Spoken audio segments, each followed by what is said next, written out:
Wa, Niem, Wezi, and others, so I soon became more or less acquainted with the habits of these tribes. The Swahili live principally along the coast of British East Africa and at Zanzibar. They are a mixed race, being the descendants of Arab fathers and Negro mothers. Their name is derived from the Arabic word Swahil, or coast, but it has also been said by some who have found them scarcely so guileless as might have been expected, to be really a corruption of the words Sawahili, that is, those who cheat all alike. However that may be, the men are as a rule of splendid physique and well qualified for the calling that the majority of them follow, that of caravan porters. They are a careless, light-hearted, improvident people, and are very fond of all the good things of this world, enjoying them thoroughly whenever they get the chance. Their life is spent in journeying to and from the interior, carrying heavy loads of provisions and trade goods on the one journey, and returning with similar loads of ivory or other products of the country. They are away for many months at a time on these expeditions, and consequently, as they cannot spend money on the march, they have a goodly number of rupees to draw on their return to Mombasa. These generally disappear with wonderful rapidity, and when no more fun can be bought, they join another caravan and begin a new safari to the Great Lakes, or even beyond. Many a time I have watched them trudging along the old caravan road, which crossed the Tsavo at a ford about half a mile from the railway station. Here a halt was always called, so that they might wash and bathe in the cool waters of the river. Nothing ever seems to damp the spirits of the Swahili porter. Be his life ever so hard, his load ever so heavy, the moment it is off his back and he has disposed of his pasho or food, he straightway forgets all his troubles, and begins to laugh and sing and joke with his fellows as if he were the happiest and luckiest mortal alive. Such was my cook, Mabruki, and his merry laugh was quite infectious. I remember that one day he was opening a tin of biscuits for me, and not being able to pull off the underlid with his fingers, he seized the flap in his magnificent teeth and tugged at it. I shouted to him to stop, thinking that he might break a tooth, but he misunderstood my solicitude and gravely assured me that he would not spoil the tin. The Swahili men wear a long white cotton garment, like a nightshirt, called a kanzu. The women, who are too liberally endowed to be entirely graceful, go about with bare arms and shoulders, and wear a long, brightly colored cloth, which they wind tightly around their bosoms, then allow to fall to the feet. All are followers of the Prophet, and their social customs are consequently much the same as those of any other Mohammedan race, though with a good admixture of savagedom. They have a happy knack of giving a nickname to every European with whom they have to do, such nickname generally making reference to something peculiar or striking in his habits, temper, or appearance. On the whole, they are kindly, generous folk, whom one cannot help liking. Of the many tribes which are to be seen about the railway on the way up from the coast, perhaps the most extraordinary looking are the Wa Nyika, the people who inhabit the thorny Nyika or wilderness which borders on the Taru Desert. They are exceedingly ugly and of a low type. The men wear nothing in the way of dress, but a scanty and very dirty cloth thrown over their shoulders, while the women attire themselves only in a short kilt, which is tied round them very low at the waist. Both men and women adorn themselves with brass chains round the neck and coils of copper and iron wire around the arms. The nearest native inhabitants of Tsavo are the Wa Taita, who dwell in the mountains near Ndi, some 30 miles away. My work often took me to this place, and on one of my visits, finding myself with some spare time on my hands, I set out to pay a long-promised visit to the district officer. A fairly good road ran from Ndi station to his house at the foot of the mountains, about 4 miles away, and on my arrival I was not only most hospitably entertained, but was also introduced to Mgogo, the head chief of the Wa Taita, who had just come in from a showery or consultation about some affair of state. The old fellow appeared delighted to meet me, and promptly invited me to his kraal, some way up the hills. I jumped at the prospect of seeing the Wa Taita at home, so presently off we started on our heavy climb, my Indian servant Bwa Wal coming with us. After a couple of hours' steady scramble up a steep and slippery goat path, we arrived at Mgogo's capital, where I was at once introduced to his wives, who were busily engaged in making pombe, a native fermented drink, in a hollowed-out stump of a tree. I presented one of them with an orange for her child, but she did not understand what it was for. On tasting it, she made a very wry face and would not eat it. Still, she did not throw it away, but carefully put it into a bag with her other treasures, doubtless for future investigation. As soon as the women saw Bawal, however, he became the center of attraction, and I was eclipsed. He happened to have on a new puggaree with lots of gold work on it, and this took their fancy immensely. They examined every last line most carefully and went into ecstasies over it, just as their European sisters would have done over the latest Parisian creation. We made a short halt for rest and refreshment, and then started again on our journey to the top of the hills. After a stiff climb for another 2 hours, part of it through a thick black forest, we emerged on the summit, where I found I was well rewarded for my trouble by the magnificent views we obtained on all sides. The great Kilimanjaro stood out particularly well and made a very effective background to the fine panorama. I was surprised to find a number of well-fed cattle on the mountain top, but I fancy Mgogo thought I was casting an evil spell over them when he saw me taking photographs of them as they grazed peacefully on the sweet grass which covered the plateau. Like most other natives of Africa, the Waitaita are exceedingly superstitious, and this feeling is turned to good account by the all-powerful witch doctor or medicine man. It is, for instance, an extraordinary sight to see the absolute faith with which the Ka-ki-taita will blow the Simbwa dawa, or lion medicine, to the 4 points of the compass before lying down to sleep in the open. This dawa, which is of course obtainable only from the witch doctor, consists simply of a little black powder, usually carried in a tiny horn stuck through a slit in the ear. But the Ki-taita firmly believes that a few grains of this dust blown round him from the palm of the hand is a complete safeguard against raging lions seeking whom they may devour. And after the blowing ceremony he will lie down to sleep in perfect confidence, even in the midst of a man-eater's district. In the nature of things, moreover, he never loses his touching faith in the efficacy of the witch doctor's charm, for if he is attacked by a lion, the brute sees to it that he does not live to become an unbeliever, while if he is not attacked, it is of course quite clear that it is to the dawa that he owes his immunity. For the rest, the Waitaita are essentially a peace-loving and industrious people, and indeed, before the arrival of the British in the country, they hardly ever ventured down from their mountain fastnesses, owing to their dread of the warlike Maasai. Each man has as many wives as he can afford to pay for in sheep or cattle. He provides each spouse with a separate establishment, but the family huts are clustered together, and as a rule all live in perfect harmony. The most curious custom of the tribe is the filing of the front teeth into sharp points, which gives the whole face a most peculiar and rather diabolical expression. As usual, their ideas of costume are rather primitive. The men sometimes wear a scrap of cloth round the loins, while the women content themselves with the same or with a short kilt.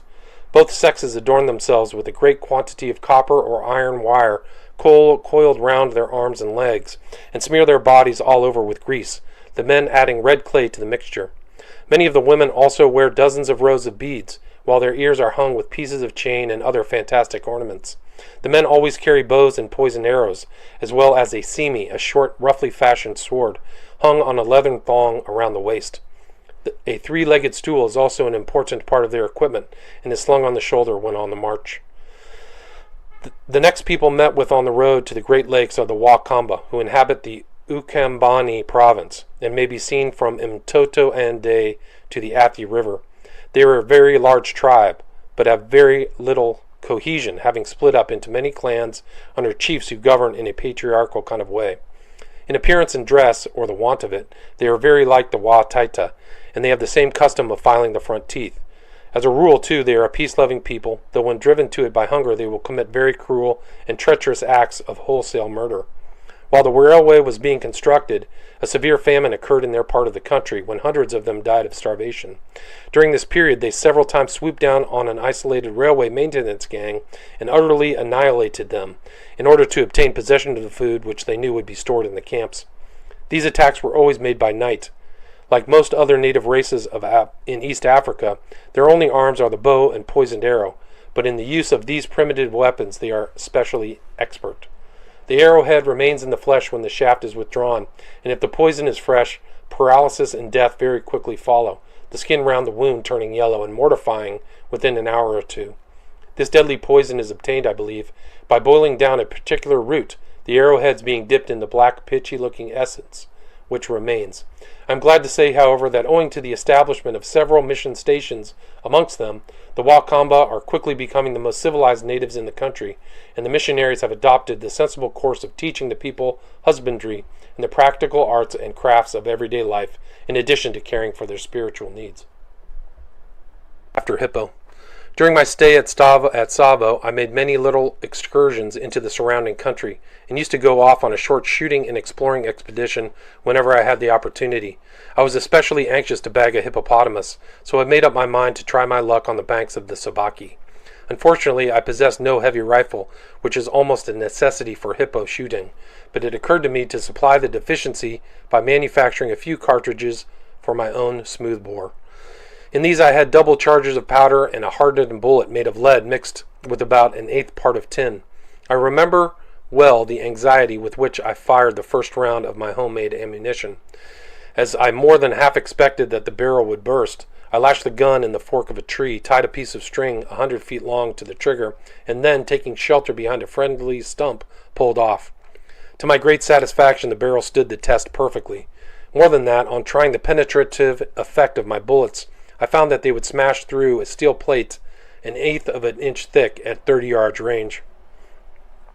This was quite good enough for my purpose and gave me great confidence in the weapon. All the same time, I had a very narrow escape one day while manufacturing some of this ammunition. My plan was to remove the shot from the cartridge, put in the additional powder, and ram this well in before replacing the wad and putting in the bullet. I had clamped my refilling machine to my rough-hewn table and was stamping the double charge of powder well down into the cartridge, when suddenly, for some unknown reason, the whole charge exploded right into my face. Everything became pitch dark to me, and I groped my way about the little hut in agony of mind as well as body, for I thought I had been blinded. I am thankful to say, however, that gleams of light soon began to return to my eyes, and in a few hours' time I was almost all right again, and able to go on with my cartridge making. All my preparations having been made, I set out for the Sabaki, taking with me my Indian gun-bearer Mahina, my cook Mabruki, a beastie or water carrier, and a couple of natives to carry our odds and ends. On these occasions I usually took no tent, but bivouacked in the open. We took some bread and a few tinned provisions with us, but I always could depend upon getting a guinea fowl, partridge, or rock rabbit for the larder on the march. These rock rabbits are more like big rats than rabbits, and are found in great numbers among the rocks along the banks of the rivers. They are not at all bad eating, but the Swahili will not touch them. They call them tupu, or shameless naked things, owing to their lack of a tail, of which indeed they possess not even a vestige. Our route lay by the always interesting Tsavo River. Along the banks, everything within reach of its moisture is delightfully fresh and green. Palms and other trees, festooned with brilliant flowering creepers, flourish along its course. All kinds of monkeys chatter and jabber in the shade overhead as they swing themselves from branch to branch, while birds of the most gorgeous plumage flutter about, giving a very tropical aspect to the scene. On the other hand, if one is tempted to stray away from the river, be it only for a few yards, one comes immediately into the parched, thorny wilderness of stunted, leafless trees. Here the sun beats down pitilessly and makes the Nyika of the Tsavo Valley almost intolerable. The river has its source at the foot of snow-crowned Kilimanjaro, whence it flows for about 80 miles in a northerly direction until it joins the Athi River about 7 miles below Tsavo Station. From this point, the united streams take the name of Sabaki and flow more or less eastwards until they reach the Indian Ocean at Malindi, some 70 miles north of Mombasa. A narrow and tortuous Maasai warpath winds along its whole length, but although we followed this trail, our journey was nevertheless a very slow one, owing to the overhanging branches and creepers, from which we had constantly to be disengaged. The march was full of interest, however, for it was not long before we came upon fresh tracks of both hippo and rhino. Every now and again also we got glimpses of startled bush buck and water buck, while occasionally the sound of a splash in the water told of a very wary crocodile. We had gone about half the distance to the Sabaki when we came upon an unexpected obstacle in the shape of a great ridge of barren, rugged rock about 100 feet high, which extended for about a mile or so on both banks of the river. The sides of this gorge went sheer down into the water, and were quite impossible to scale. I therefore determined to make a detour around it, but Mahina was confident that he could walk along in the river itself. I hinted mildly at the possibility of there being crocodiles under the rocky ledges. Mahina declared, however, that there was no danger, and making a bundle of his lower garments, he tied it to his back and stepped into the water. For a few minutes all went well. Then, in an instant, he was lifted right off his feet by the rush of the water and whirled away. The river took a sharp bend in this gorge, and he was rounded and out of our sight in no time, the last glimpse we caught of him showing him vainly trying to catch hold of an overhanging branch. Although we at once made all the haste we could to get round the ridge of rocks, it took us nearly a half an hour to do it. I had almost given up hope of ever seeing Mahina again, and was much relieved, therefore, when we reached the riverside once more, to find him safe and sound, and a little the worse for his adventure. Luckily he had been dashed up against a rushy bank, and had managed to scramble out with no more serious damage than a bruised shin. Eventually we arrived at the junction of the rivers and proceeded some way down the Sabaki, beside which the Tsavo looks very insignificant. Several islands are dotted about in midstream and are overgrown with tall reeds and rushes, in which hippo find capital covert all year round. As with the Tsavo, the banks of the Sabaki are lined with trees of various kinds, affording most welcome shade from the heat of the sun, and skirting the river is a caravan road from the interior, still used, I believe, for smuggling slaves and ivory to the coast, where dhows are in readiness to convey them to Persia or Arabia. After an early dinner, which Mabruki soon got ready, I left my followers encamped in the safe boma a mile away from the river, and started out with Mahina to find a suitable tree near a hippo run, in which to spend the night. Having some difficulty in finding a likely spot, we crossed to the other side of the river, rather a risky thing to do on account of the number of crocodiles in it. We found a fairly shallow ford, however, and managed to get safely over. Here, on what was evidently an island during flood time, we found innumerable traces of both hippo and rhino. In fact, the difficulty was to decide which track was the best and freshest. At length I picked out a tree close to the river, and commanding a stretch of sand which was all flattened down and looked as if at least one hippo rolled there regularly overnight. As there was still about an hour before sundown, we did not take up our station at once, but proceeded along the bank to see if any other game was about. We had not gone very far from Mahina, who was a little way ahead, signaled to me, and on joining him I saw a splendid-looking waterbuck standing in a shallow pool of the river. It was the first time I had seen one of these fine antelope, and I was delighted with the sight. I might have got 20 yards or so nearer, but I thought I had better not risk moving, so I aimed at the shoulder and fired. The buck gave one leap into the air, and then turned and galloped quickly behind an island which completely hid him from view. We waited for him to clear the rushes at the other end of this island, but as he did not appear, I got impatient and plunged into the river, regardless of crocodiles or anything else. On rounding the island, however, he was nowhere to be seen, and had evidently turned off while in the shelter of the reeds, and so gained the opposite bank. I was keenly disappointed at my failure, for it was impossible to follow him up. To do so, we should have had to make a long detour to get across the river, and by that time, darkness would have set in. This incident shows the great drawback to the 30-30, namely, that it has a very little knockdown effect unless it strikes a vital part, and even then, in a bush country, an animal may manage to go far enough to be lost. On the other hand, an animal wounded with a hard bullet is likely to make a speedy recovery, which is a great blessing. Mahina was even more upset at the escape of the buck than I was, and as we trudged back through the sand to our tree, he was full of gloomy forebodings of an unlucky night. By the light of a splendid full moon, we settled ourselves on a great outspreading branch and commenced our vigil. Soon the jungle around us began to be alive with its peculiar sounds.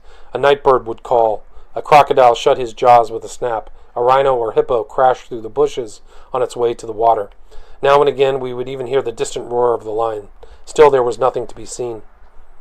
After waiting for some considerable time, a great hippo at last made his appearance and came splashing along in our direction, but unfortunately took up his position behind a tree which, in the most tantalizing way, completely hid him from our view. Here he stood tooting and snorting and splashing about to his heart's content.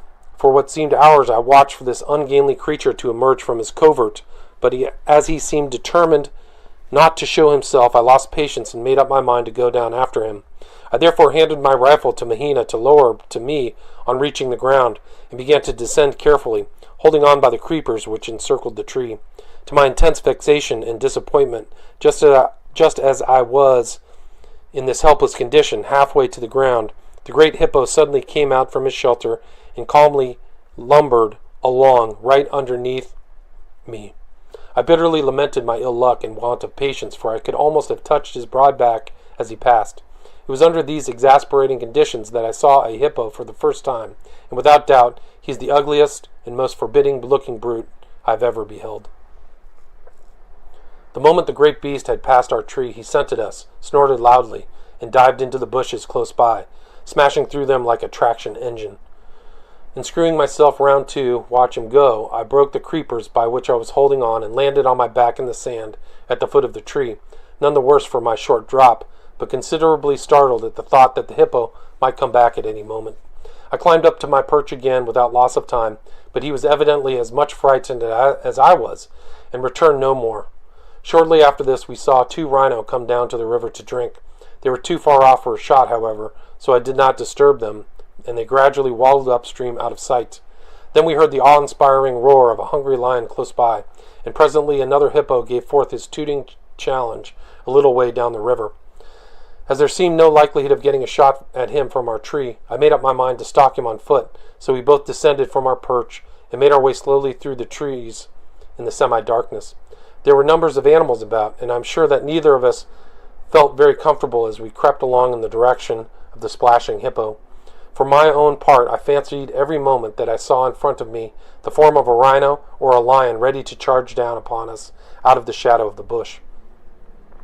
In this manner, with nerves strung to the highest pitch, we reached the edge of the river in safety, only to find that we were again balked by a small rush-covered island, on the other side of which our quarry could be heard. There was a good breeze blowing directly from him, however, so I thought the best thing to do was to attempt to get onto the island and have a shot at him from there. Mahina, too, was eager for the fray, so we let ourselves quietly in the water, which here was quite shallow and reached only to our knees, and waded slowly across. On peering cautiously through the reeds at the corner of the island, I was surprised to find that I could see nothing of the hippo, but I soon realized that I was looking too far ahead, for on lowering my eyes there he was, not 25 yards away, lying down in the shallow water, only half covered and practically facing us. His closeness to us made me rather anxious for our safety, more especially as just then he rose to his feet and gave forth the particular challenge or call which we had already heard so often during the night. All the same, as he raised his head, I fired at it. He whirled round, made a plunge forward, staggered and fell, then lay quite still. To make assurance doubly sure, I gave him a couple more bullets as he lay, but we found afterwards that they were not needed, as my first shot had been a very lucky one and had penetrated the brain. We left him where he fell and got back to our perch, glad and relieved to be in safety once more. As soon as it was daylight, we were joined by my own men and by several Wakamba who had been hunting in the neighborhood. The natives cut out the tusks of the hippo, which were rather good ones, and feasted ravenously on the flesh, while I turned my attention with gratitude to the hot coffee and cakes which Mabruki had meanwhile prepared. Chapter 13. A Day on the Ndungu Escarpment. Immediately after breakfast, camp was struck, and accompanied by a few of the Wakamba, we started off for the Ndungu Escarpment, a frowning ridge which runs for a great distance parallel to the Sabaki, some 3 or 4 miles from its northern bank. We had not gone very far before I caught sight of a fine waterbuck and successfully bowled him over, a good omen for the day, which put us all in excellent spirits. Mabruki cut off several strips of the tough meat and impaled them on a sharp stick to dry in the sun as he went along. I warned him that he had better be careful that a lion did not scent the meat, as if it did, it would be sure to follow up and kill him. Of course I did not mean this seriously, but Mabruki was a great glutton and by no means courageous, so I wanted to frighten him.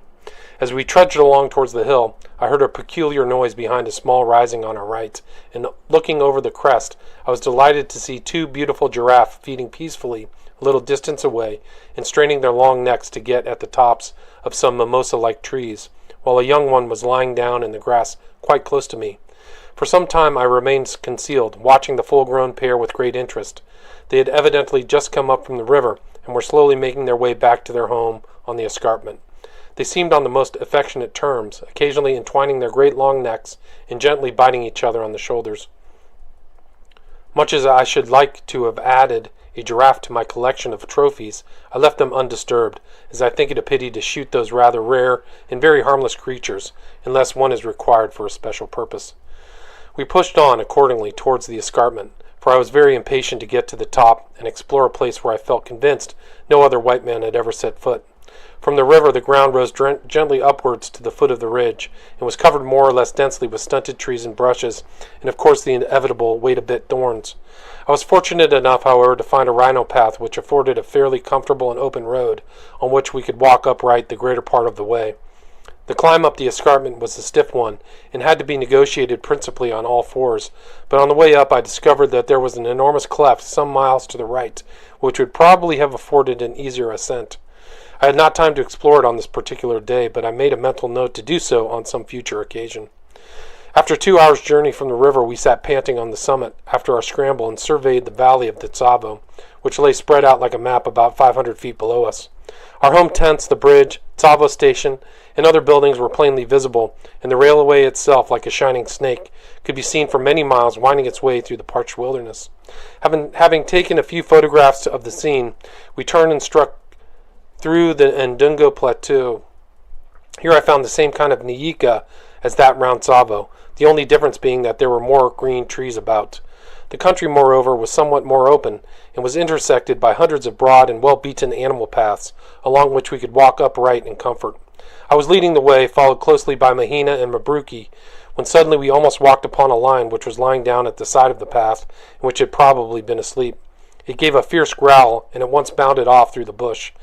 But to Mabruki, who doubtless recalled then the warning I had given him in fun earlier in the day, the incident appeared so alarming that he flung down his stick-load of meat and fled for his life, much to the amusement of the others, even the usually silent Wakamba joining in the general laughter as they scrambled for the discarded meat.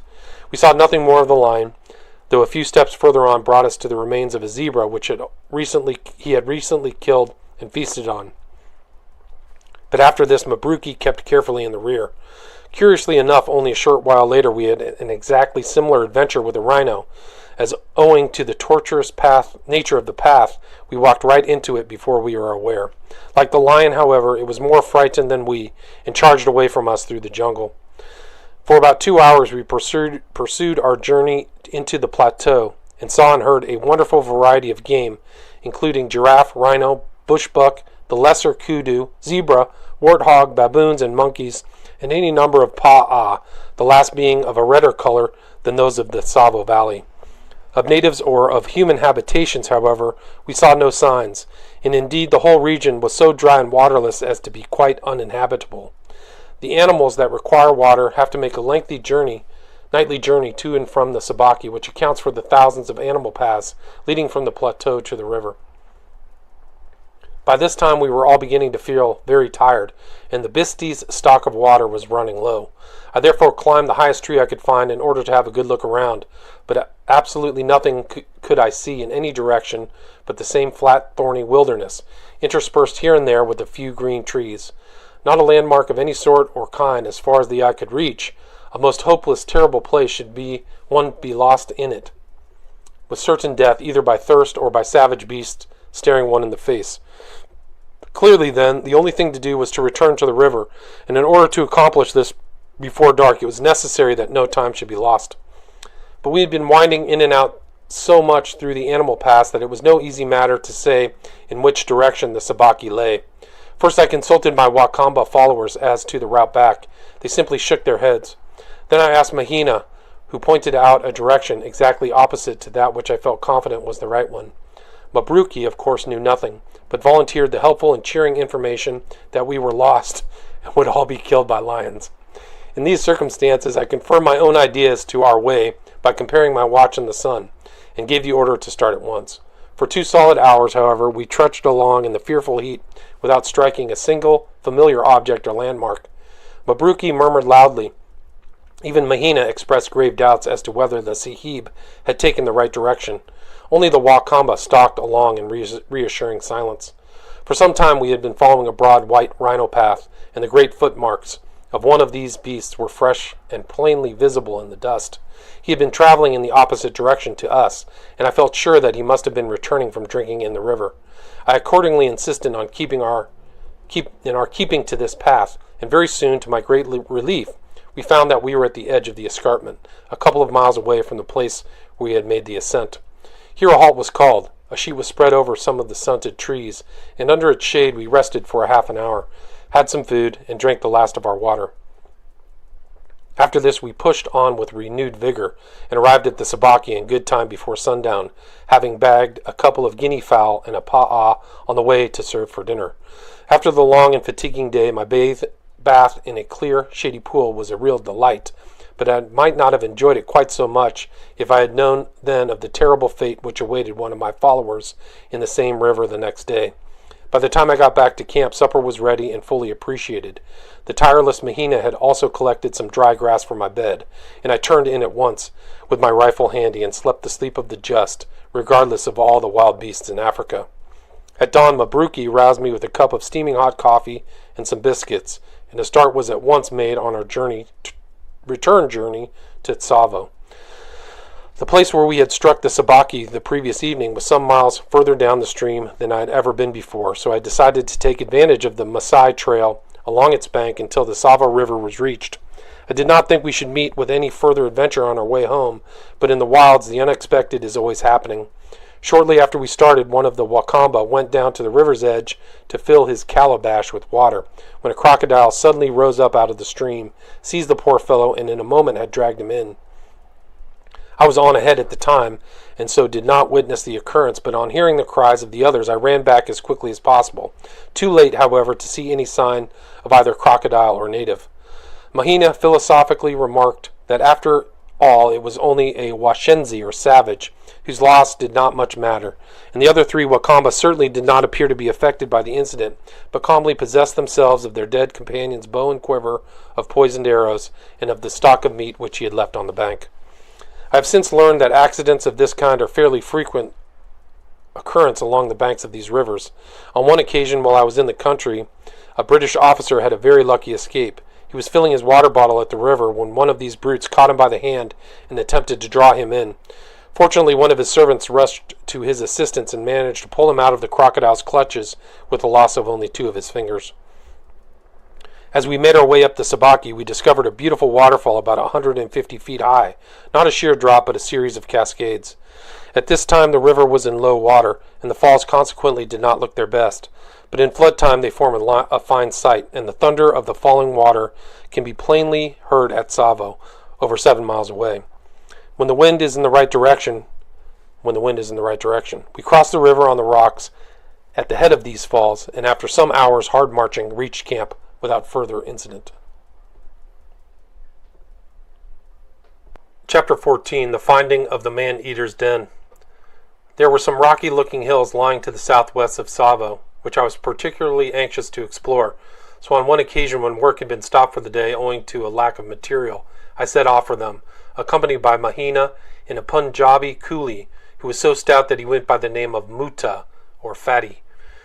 In the course of my little excursions around Tsavo, I gradually discovered that I was nearly always able to make my way to any required point of the compass by following certain well-defined animal paths, which I mapped out bit by bit during my explorations. On this occasion, for instance, as soon as we had crossed the river and had struck into the jungle, we were fortunate enough to find a rhino path leading in the right direction, which greatly facilitated our progress. As we were making our way along this path through the dry bed of Nulla, I happened to notice that the sandy bottom sparkled here and there where the sunbeams penetrated the dense foliage. This at once filled my head with thoughts of precious stones. As the spot looked likely enough, I started to dig vigorously at the gravel with my hunting knife.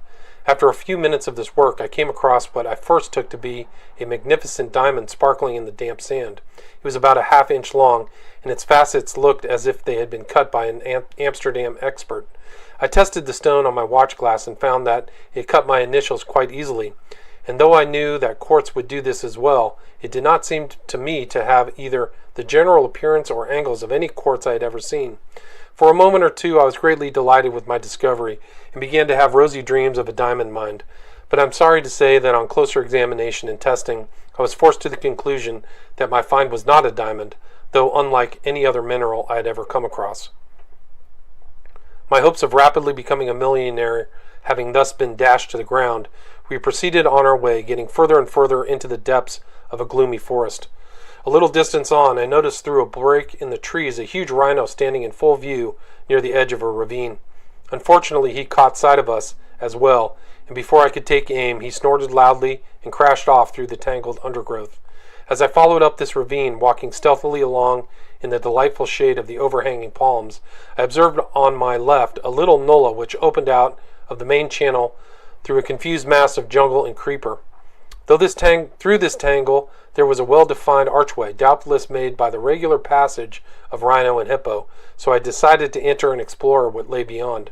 I had not gone very far when I came upon a big bay scooped out of the bank by the stream when in flood and carpeted with a deposit of fine, soft sand, in which were the indistinct tracks of numberless animals.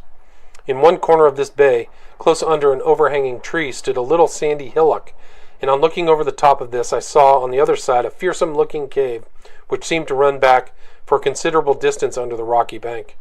Round the entrance and inside the cavern I was thunderstruck to find a number of human bones, with here and there a copper bangle such as the natives wear.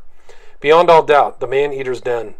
In this manner, and quite by accident, I stumbled upon the lair of these once dreaded demons, which I had spent so many days searching for through the exasperating and interminable jungle during the time when they terrorized Tsavo. I had no inclination to explore the gloomy depths of the interior, but thinking that there might possibly still be a lioness or cub inside, I fired a shot or two into the cavern through a hole in the roof. Save for a swarm of bats, nothing came out, and after taking a photograph of the cave, I gladly left the horrible spot, thankful that the savage and insatiable brutes which once inhabited it were no longer at large. Retracing my steps to the main ravine, I continued my journey along it. After a little while I fancied I saw a hippo among some tall rushes growing on a bank, and quickly signed to Mahina and Muta to stay perfectly still. I then made a careful stalk, only to discover, after all my trouble, that my eyes had deceived me and made me imagine a black bank and a few rushes to be a living animal. We now left the bed of the ravine and advanced along the top. This turned out to be a good move, for soon we heard the galloping of a herd of some animal or other across our front. I rushed around a corner in the path a few yards ahead, and crouching under the bushes saw a line of startled zebras flying past. This was the first time I had seen these beautifully marked animals in their wild state, so I selected the largest and fired, and I was quite close to them. He dropped in his tracks stone dead. When I stood over the handsome creature, I was positively sorry for having killed him. Not so Muta, however, who rushed up in ecstasy, and before I could stop him had cut his throat. This was done, as he remarked, to make the meat lawful, for Muta was a devout follower of the Prophet, and no true Mohammedan will eat the flesh of any animal unless the throat has been cut at the proper place and the blood allowed to flow. This custom has often caused me great annoyance, for Mohammedan followers rush in so quickly when an animal is shot and cut the head off so short that it is afterwards quite useless as a trophy. By the time the zebra was skinned, darkness was fast approaching, so we selected a suitable tree in which to pass the night. Under it we built a goodly fire, made some tea, and roasted a couple of quails which I had shot early in the day, and which proved delicious. When we betook ourselves to the branches, at least Mahina and I did, Muta was afraid of nothing, and said he would sleep on the ground. He was not so full of courage later on, however, for about midnight a great rhino passed our way, winded us, and snorted so loudly that Muta scrambled in abject terror up our tree. He was as nimble as a monkey, for all his stoutness, and never ceased climbing until he was far above us. We both laughed heartily at his extraordinary haste to get out of danger, and Mahina chaffed him unmercifully. The rest of the night passed without incident, and in the early morning, while the boys were preparing breakfast, I strolled off towards the rocky hills which I had seen from Tsavo, which were now only about a half-mile distant.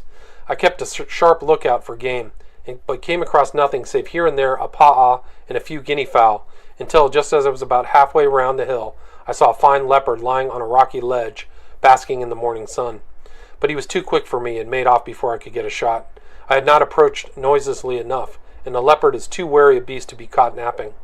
Unfortunately, I had no more time at my disposal in which to explore these hills, as I was anxious to resume work at Tsavo as soon as possible. So after breakfast we packed up the zebra skin and began to retrace our steps through the jungle. It was an intensely hot day, and we were all very glad when at length we reached the home camp. Most of my little trips of this sort, however, were made in a northerly direction, towards the ever-interesting Athi or Sabaki rivers. After a long and tiring walk through the jungle, what a pleasure it was to lie up in the friendly shelter of the rushes which lined the banks, and watch the animals come down to drink, all unconscious of my presence. I took several photographs of scenes of this kind, but unfortunately many of the negatives were spoiled. Often, too, on a brilliant moonlight night, I've sat on a rock out in the middle of the stream near a favorite drinking place, waiting for a shot at whatever fortune might send my way.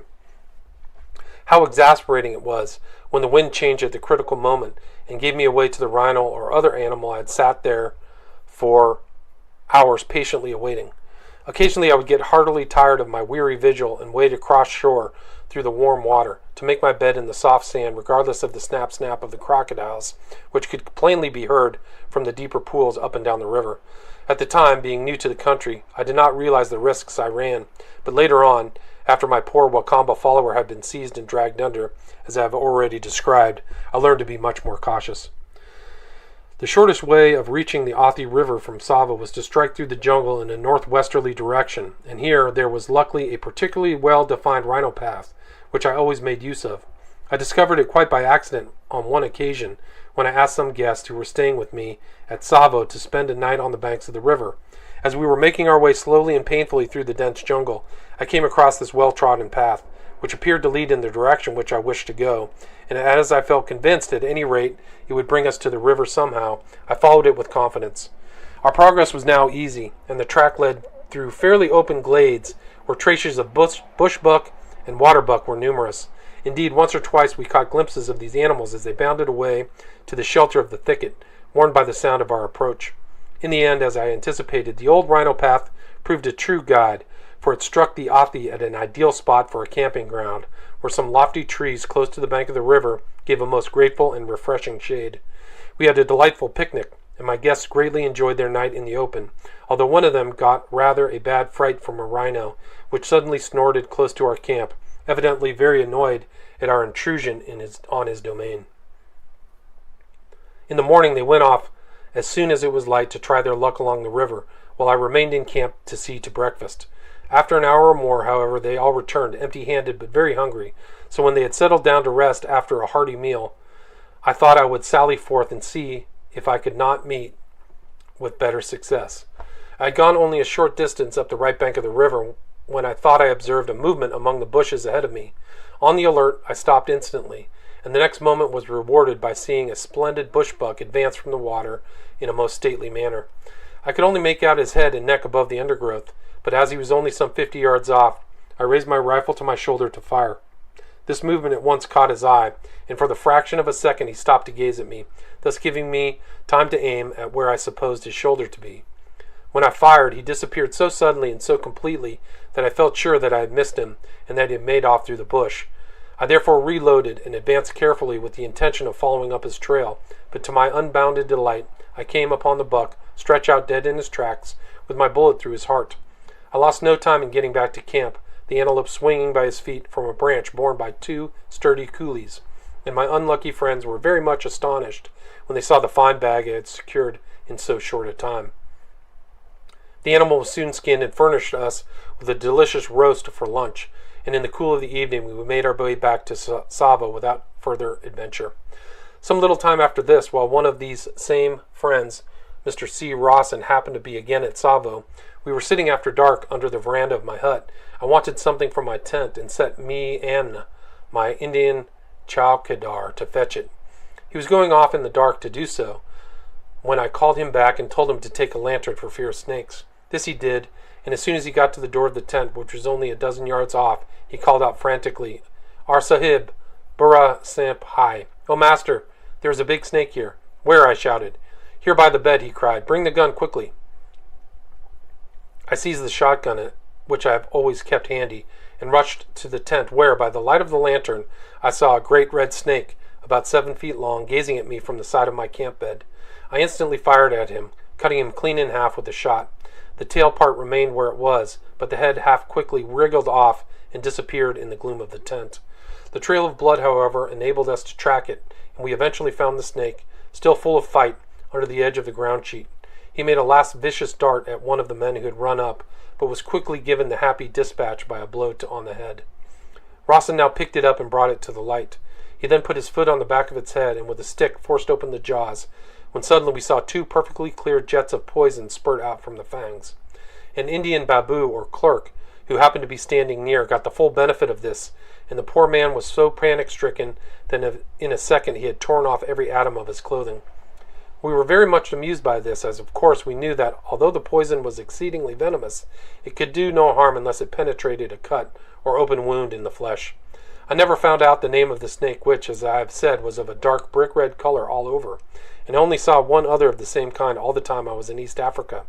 I came upon it suddenly one day when out shooting. It was evidently much startled and stood erect, hissing venomously, but I also was so much taken aback at its appearance that I did not think about shooting it until it had glided off and disappeared in the thick undergrowth. Chapter 15. Unsuccessful Rhino Hunts. Although the jungle around Tsavo was a network of rhino paths, I had never so far been successful in my efforts to obtain one of these animals, nor was my ambition yet to be realized. One day I was out exploring in the dense bush, some 6 or 7 miles away from camp, and found my progress more than usually slow, owing to the fact that I had to spend most of my time crawling on all fours through the jungle. I was very pleased, therefore, to emerge suddenly on a broad and well-beaten track, along which I could walk comfortably in an upright position. In this were some fresh rhino footprints, which seemed barely an hour old, so I determined to follow them up. The roadway was beaten in places into a fine white dust by the passage of many heavy animals, and as I pushed cautiously forward, I fully expected to come face to face with a rhino at every corner I turned. After having gone a little way, I fancied that I really did see one lying at the foot of a tree some distance ahead of me, but on approaching cautiously found that it was nothing more than a great brown heap of loose earth which one of the huge beasts had raised by rolling about on the soft ground. This, however, was evidently a resting place, which was regularly used, so I made up my mind to spend a night in the overhanging branches of the tree. The next afternoon, accordingly, Mahina and I made our way back to the place, and by dusk we were safely but uncomfortably perched along the branches directly over the path. We had scarcely been there an hour, when to our delight we heard a great rhino plodding along the track in our direction. Unfortunately, the moon had not yet risen, so I was unable to catch sight of the monster as he approached. I knew, however, that there was light enough for me to see him when he emerged from the bushes into the little clearing round the foot of our tree. Nearer and nearer we heard him coming steadily on, and I had my rifle ready, pointing it in the direction in which I expected his head to appear. But alas, just at that moment the wind veered round and blew straight from us towards the rhino, who scented us immediately, gave a mighty snort, and then dived madly away through the jungle. For some considerable time we could hear him crashing ponderously through everything that came in his way, and he must have gone a long distance before he recovered from his fright and slowed down to his usual pace. At any rate, we neither heard nor saw anything more of him, and spent a wakeful and uncomfortable night for nothing. My next attempt to bag a rhino took place some months later on the banks of the Sabaki, and I was scarcely more successful. I had come down from Tsavo in the afternoon, accompanied by a Mahina, and finding a likely tree within a few yards of the river and with fresh footprints under it, I at once decided to take up my position for the night in its branches. Mahina preferred to sit where he could take a comfortable nap, and wedged himself in a fork of a tree some little way below me, but still some 8 or 10 feet from the ground. It was a calm and perfect night, such as can be seen only in the tropics. Everything looked mysteriously beautiful in the glorious moonlight, and stood out like a picture looked at through a stereoscope. From my perch among the branches, I watched first a water buck come to drink in the river, then a bush buck. Later a tiny pa'a emerged from the bushes and paused at every step with one graceful forefoot poised in the air, thoroughly on the alert and looking round carefully and nervously for any trace of a possible enemy. At length it reached the brink of the river in safety and stooped to drink. Just then I saw a jackal come up on its trail and begin carefully to stalk it, not even rustling a fallen leaf in its stealthy advance on the poor little antelope. All of a sudden, however, the jackal stopped dead for a second, and then made off out of sight as fast as he ever could go.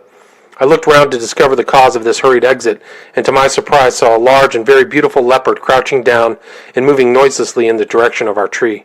At first I thought it must be stalking some animal on the ground below us, but I soon realized that it was Mahina that the brute was intent on. Whether, if left to himself, the leopard would actually have made a spring at my sleeping gun-bearer, I do not know, but I had no intention of letting him have a chance of even attempting this, so I cautiously raised my rifle and leveled it at him. Absolutely noiseless as I was in doing this, he noticed it. Possibly a glint of moonlight on the barrel caught his eye, and immediately disappeared into the bush before I could get in a shot. I at once woke Mahina and made him come up to more secure quarters behind me. For a long time after this, nothing disturbed our peace, but at last the quarry I had hoped for made his appearance on the scene. Just below us there was an opening in the elephant grass which lined the river's edge, and through this the broad stream shone like silver in the moonlight. Without warning, this gap was suddenly filled by a huge black mass, a rhino making his way very leisurely out of the shallow water. On he came with a slow, ponderous tread, combining a certain stateliness with his awkward strides. Almost directly beneath us he halted and stood for an instant clearly exposed to our view. This was my opportunity. I took careful aim at his shoulder and fired. Instantly and with extraordinary rapidity, the huge beast whirled round like a peg top, whereupon I fired again. This time I expected him to fall, but instead of that I had the mortification of seeing him rush off into the jungle and of hearing him crash through it like a great steamroller for several minutes. I consoled myself by thinking that he could not go far, as he was hard hit, and that I should easily find him when daylight arrived. Mahina, who was in a wild state of excitement over the burra jaguar, or great animal, was also of this opinion, and as there was no longer any reason for silence, he chatted to me about many strange and curious things until the gray dawn appeared.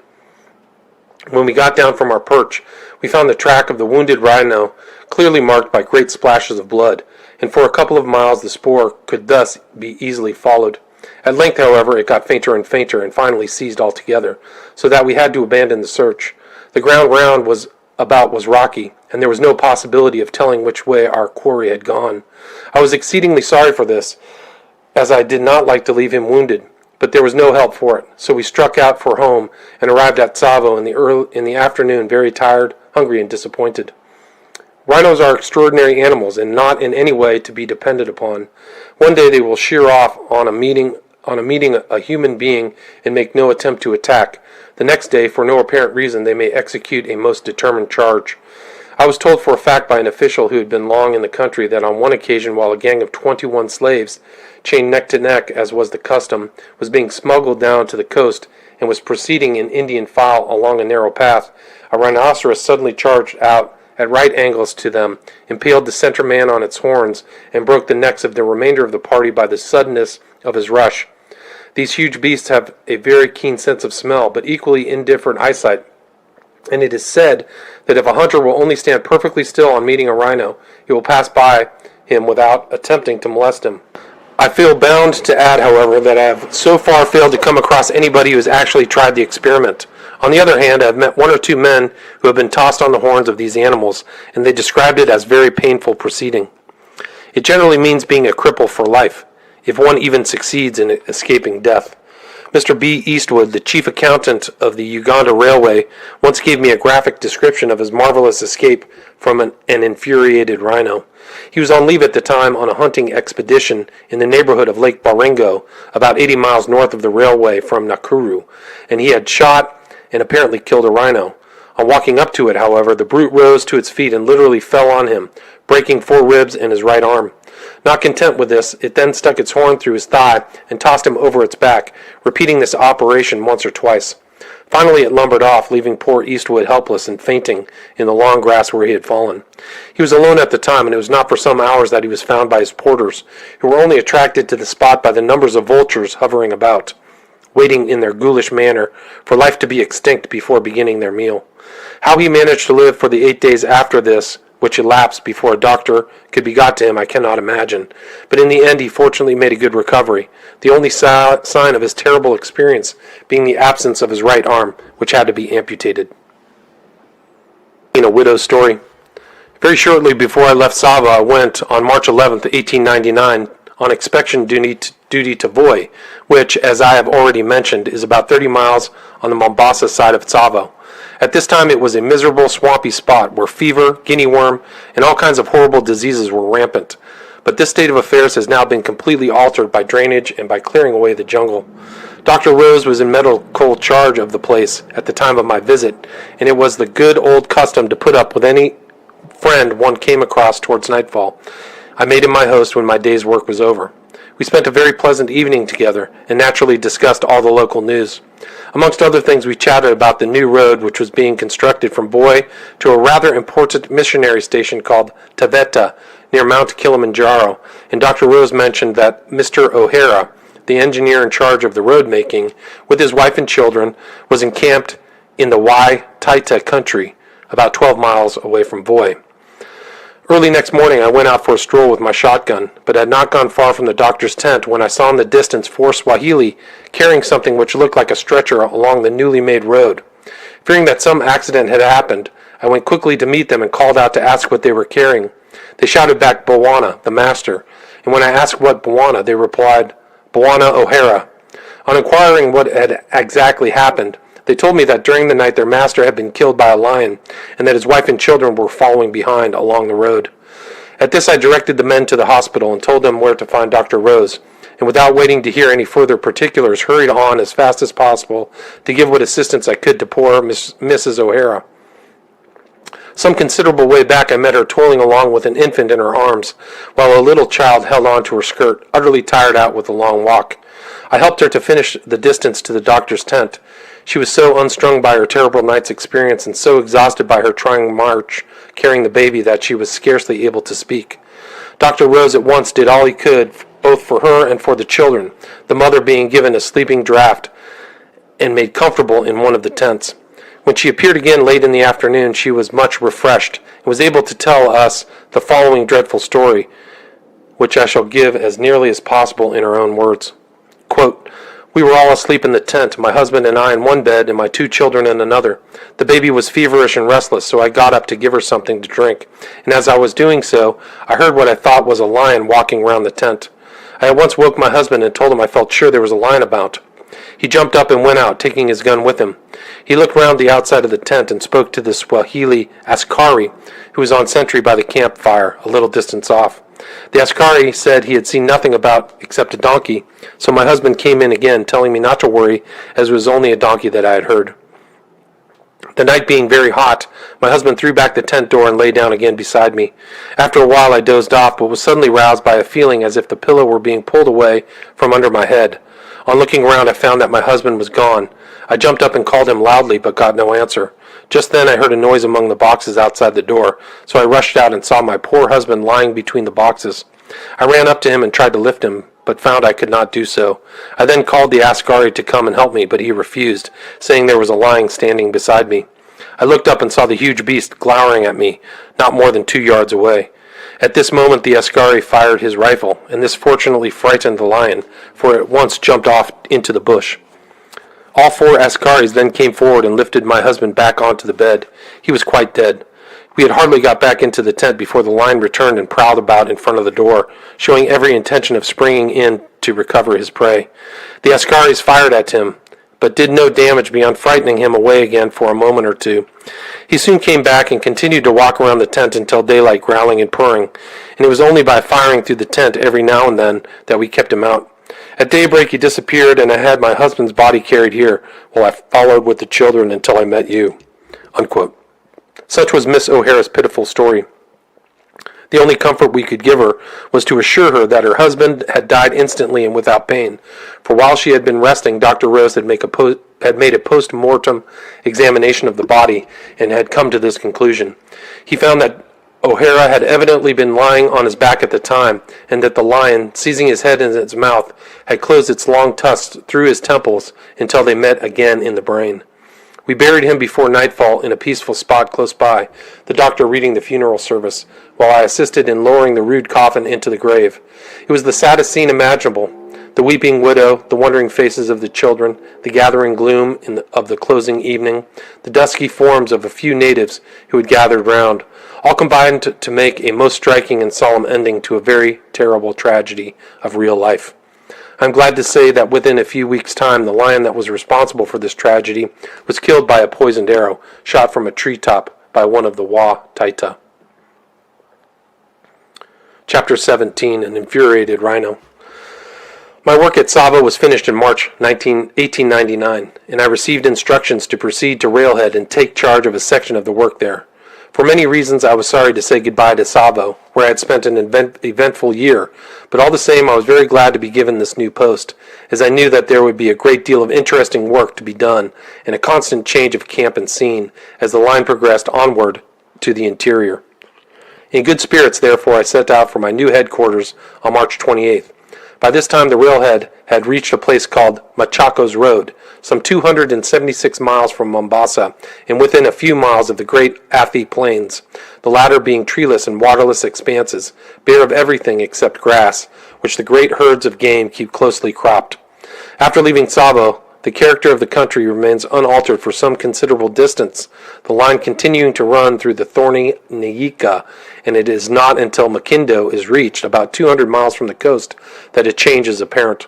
From this place, however, the journey lies through a fairly open and interesting tract of country, where game of all kinds abounds, and can be seen grazing peacefully within a few hundred yards of the railway. On the way, I was lucky enough to get some fine views of Kilimanjaro, the whole mountain from base to summit standing out clearly and grandly, with the lofty peak of Kibo topping the fleecy clouds with its snowy head. At Machakos Road, I found the country and the climate very different from that to which I had grown accustomed to at Tsavo.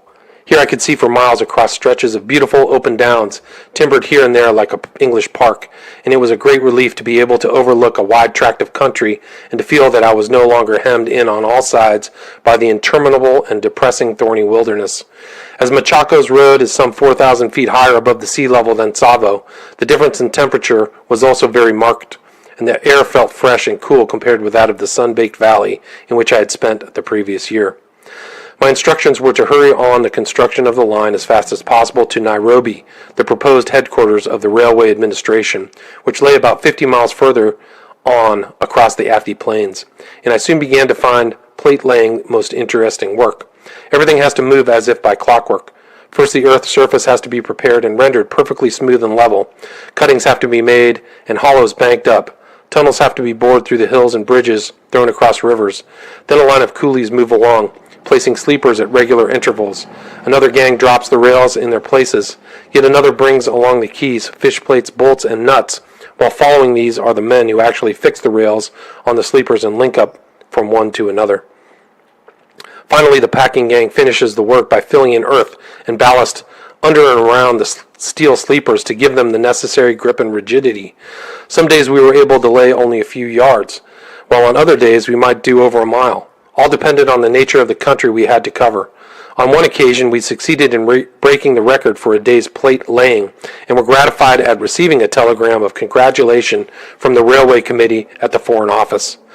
I made it my custom to take a walk each morning for some distance ahead of the rails along the central line of the railway, in order to spy out the land and to form a rough estimate of the material that would be required in the way of sleepers, girders, for temporary bridges, etc. It was necessary to do this in order to avoid undue delay taking place owing to the shortage of material of any kind. About 10 days after my arrival at Machakos Road, I walked in this way for about 5 or 6 miles ahead of the last laid rail. It was rather unusual for me to go so far, and as it happened, I was alone on this occasion, Mahina having been left behind in camp. About 2 miles away on my left, I noticed a dark-looking object, and thinking it was an ostrich, I started off towards it. Very soon, however, I found that it was bigger game than an ostrich, and on getting still nearer, made out the form of a great rhinoceros lying down. I continued to advance very cautiously, wriggling through the short grass until at length I got within 50 yards of where the huge beast was resting. Here I lay and watched him, but after some little time he evidently suspected my presence, for rising to his feet he looked straight in my direction, and then proceeded to walk round me in a half circle. The moment he got wind of me, he whipped round in his tracks like a cat, and came in for me beeline. Hoping to turn him, I fired instantly, but unfortunately my soft-nosed bullets merely annoyed him further, and had not the slightest effect on his thick hide. On seeing this, I flung myself down quite flat on the grass, and threw my helmet some 10 feet away, in the hope that he would perceive it and vent his rage on it instead of me. On he thundered, while I scarcely dared to breathe. I could hear him snorting and rooting up the grass quite close to me, but luckily for me he did not catch sight of me, and charged by a few yards to my left. As soon as he had passed me, my courage began to revive again, and I could not resist the temptation of sending a couple of bullets after him. These, however, simply cracked against his hide and splintered to pieces on it, sending the dry mud off in little clouds of dust. Their only real effect, indeed, was to make him still more angry. He stood stock still for a moment, then gored the ground most viciously and started off once more on the semicircle round me. This proceeding terrified me more than ever, and as I felt sure that he would come upwind at me again, I could scarcely hope to escape a second time. Unfortunately, my surmise proved correct, for directly he scented me. Up went his nose in the air, and down he charged like a battering ram. I fairly pressed myself into the ground as flat as I could, and luckily the grass was a few inches high. I felt the thud of his great feet pounding along, yet dared not move or look up lest he should see me. My heart was thumping like a steam hammer, and every moment I fully expected to find myself tossed into the air. Nearer and nearer came the heavy thudding, and I had quite given myself up for lost when from my lying position I caught sight, out of the corner of my eye, of the infuriated beast rushing by. He had missed me again. I never felt so relieved in my life, and assuredly did not attempt to annoy him further. He went off for good this time, and it was with great satisfaction that I watched him gradually disappear in the distance. I could not have believed it was possible that these huge, ungainly-looking brutes could move so rapidly, and turn and twist in their tracks just like monkeys, had I not actually seen this one do so before my eyes. If he had found me, he certainly would have pounded me to atoms, as he was an old bull and in a most furious and vicious mood. One day when Dr. Brock and I were out shooting, shortly after this incident and not far from where it occurred, we caught sight of 2 rhinos in a hollow some distance from us and commenced to stalk them, taking advantage of every fold in the ground in doing so and keeping about 50 yards apart in case of a charge. In the event one or other of us would be able to get in a broadside shot which would probably roll the beast over, proceeding carefully in this manner, we managed to get within about 60 yards of them, and as it was my turn for a shot, I took aim at the larger of the 2, just as it was moving its great head from one side to the other, wondering which of us it ought to attack. When at last it decided upon Brock, it gave me the chance I had been waiting for. I fired instantly at the hollow between neck and shoulder. The brute dropped at once, and save for 1 or 2 convulsive kicks in its stumpy legs as it lay half on its back, it never moved again. The second rhino proved to be a well-grown youngster, which showed considerable fight as we attempted to approach its fallen comrade. We did not want to kill it, and accordingly spent about 2 hours in shouting and throwing stones at it before we succeeded in driving it away. We then proceeded to skin our prize. This, as may be imagined, proved rather a tough job, but we managed it in the end. The trophy was well worth the pains I had taken to add it to my collection. Chapter 18. Lions on the Athi Plains. Shortly after I took charge at Railhead, we entered the Kapiti Plain, which gradually merges into the Athi Plain, and indeed is hardly to be distinguished from the latter in the appearance or general character of the country. Together they form a great tract of rolling downs covered with greens, and intersected here and there by dry ravines, along the baked banks of which a few stunted trees, the only ones to be seen, struggle to keep themselves alive. In all this expanse there is absolutely no water in the dry season, except in the Athi River, some 40 miles away, and in a few water holes known only to the wild animals. The great feature of the undulating plains, however, and the one which gives them a never-failing interest, is the great abundance of game of almost every conceivable kind. Here I myself have seen lion, rhinoceros, leopard, eland, giraffe, zebra, wildebeest, hartebeest, waterbuck, warthog, grantee, Thomsoni, impala, besides ostriches, greater and lesser, bustard, marabout, and a host of other animals and birds too numerous to name, while along the Athi and close to its banks may be found large numbers of hippo and crocodiles. At the time I was there, these great plains also formed the principal grazing ground for the immense herds of cattle owned by the Maasai.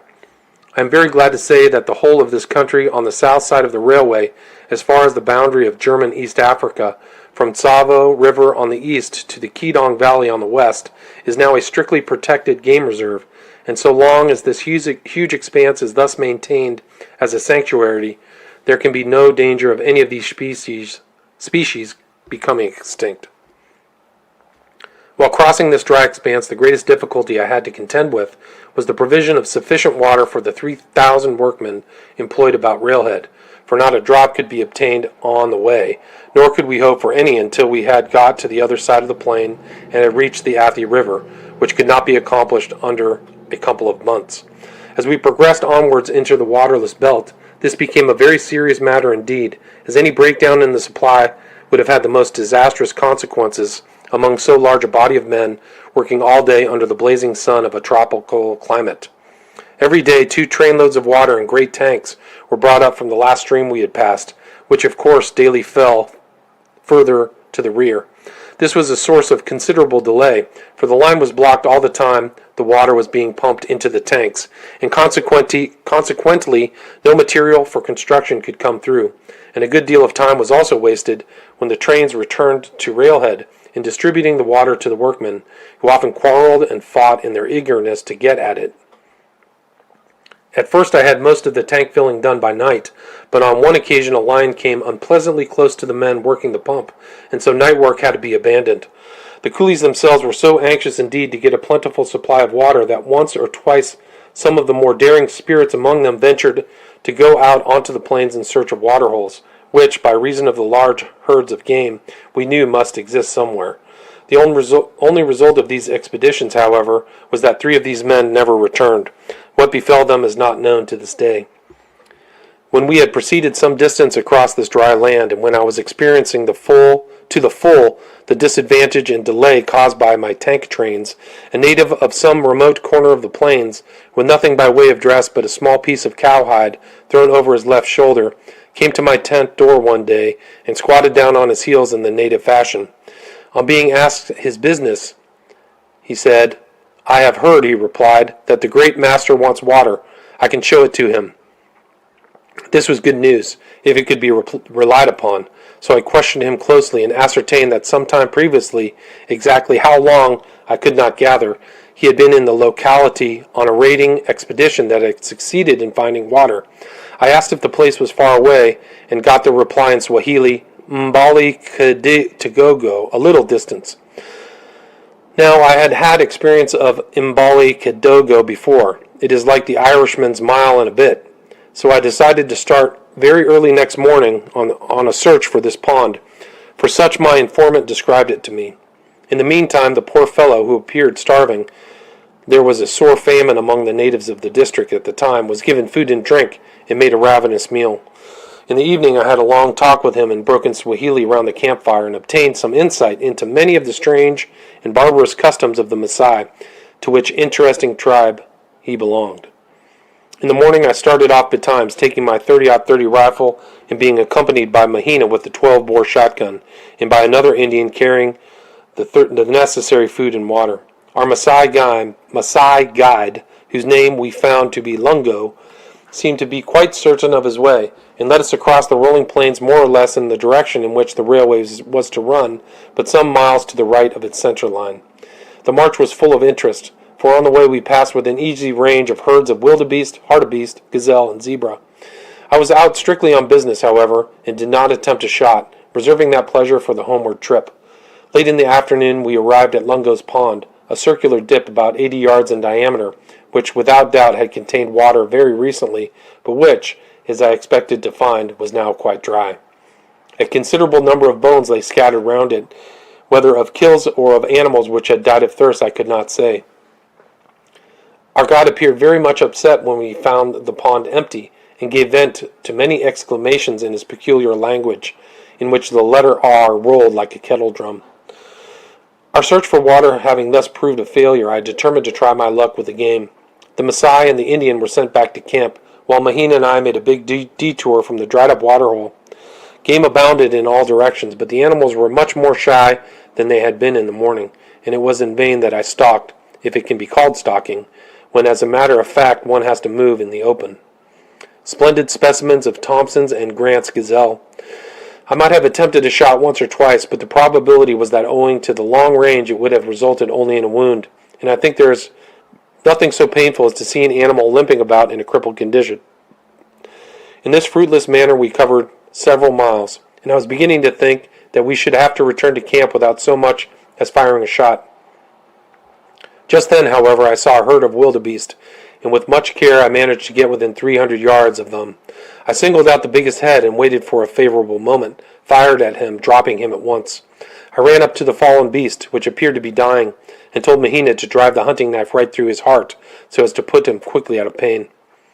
As Mahina was not doing this as skillfully or as quickly as I thought might be done, and seemed unable to pierce the tough hide, I handed him my rifle and took the knife in order to do it myself. Just as I raised the knife to strike, I was startled by the wildebeest suddenly jumping to his feet. For a moment he stood looking at me in a dazed and tottery kind of way, and then to my amazement he turned and made off. At first he moved with such a shaky and uncertain gait that I felt confident that he could only go a few yards before dropping. So, as I did not wish to disturb the other game around us by firing a second shot, I thought it best just to wait. To my utter astonishment, however, after he had staggered up for about 60 yards, he seemed to revive suddenly, broke into his ordinary gallop, and quickly rejoined the herd. From that time I lost all trace of him, though I followed up for 4 or 5 miles. The wildebeest, in fact, is like Kipling's Fuzzy Wuzzy. He's generally shaman when he's dead. And my friend Rawson about this time had an experience very similar to mine, but attended with much more serious results. He had knocked his wildebeest over in much the same way, and thought it was dead. And as he was very keen on obtaining photographs of game, he took his stand camera from the Indian who carried it and proceeded to focus it on the animal's head. When he was just about to take the picture, he was thunderstruck to see the wildebeest jump up and come charging down upon him. He sprang quickly aside, and in an instant up went the camera into the air, followed by the next moment by the unfortunate Indian, the wildebeest having stuck its horn right through the man's thigh and tossed him over its back. Fortunately, the brute fell dead after this final effort, leaving Rawson grateful for his escape.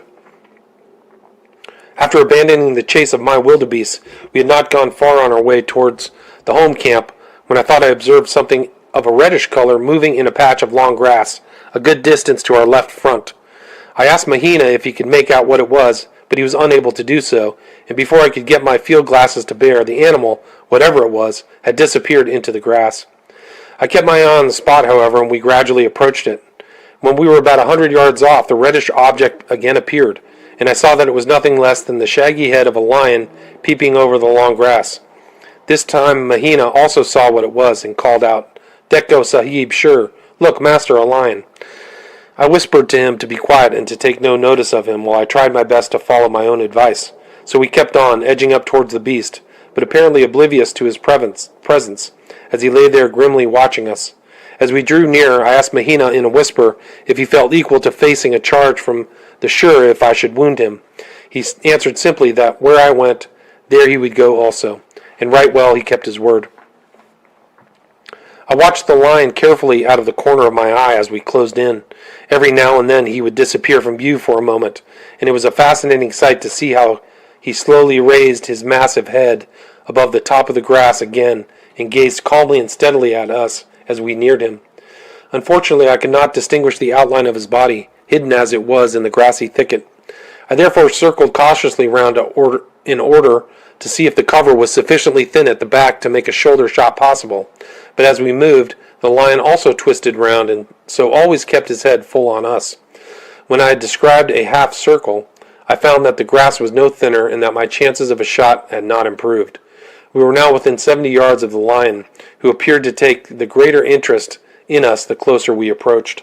He had lost the sleepy look with which he had first regarded us, and now was fully on the alert, but he still did not give the impression that he meant to charge, and no doubt if we had not provoked him, he would have allowed us to depart in peace.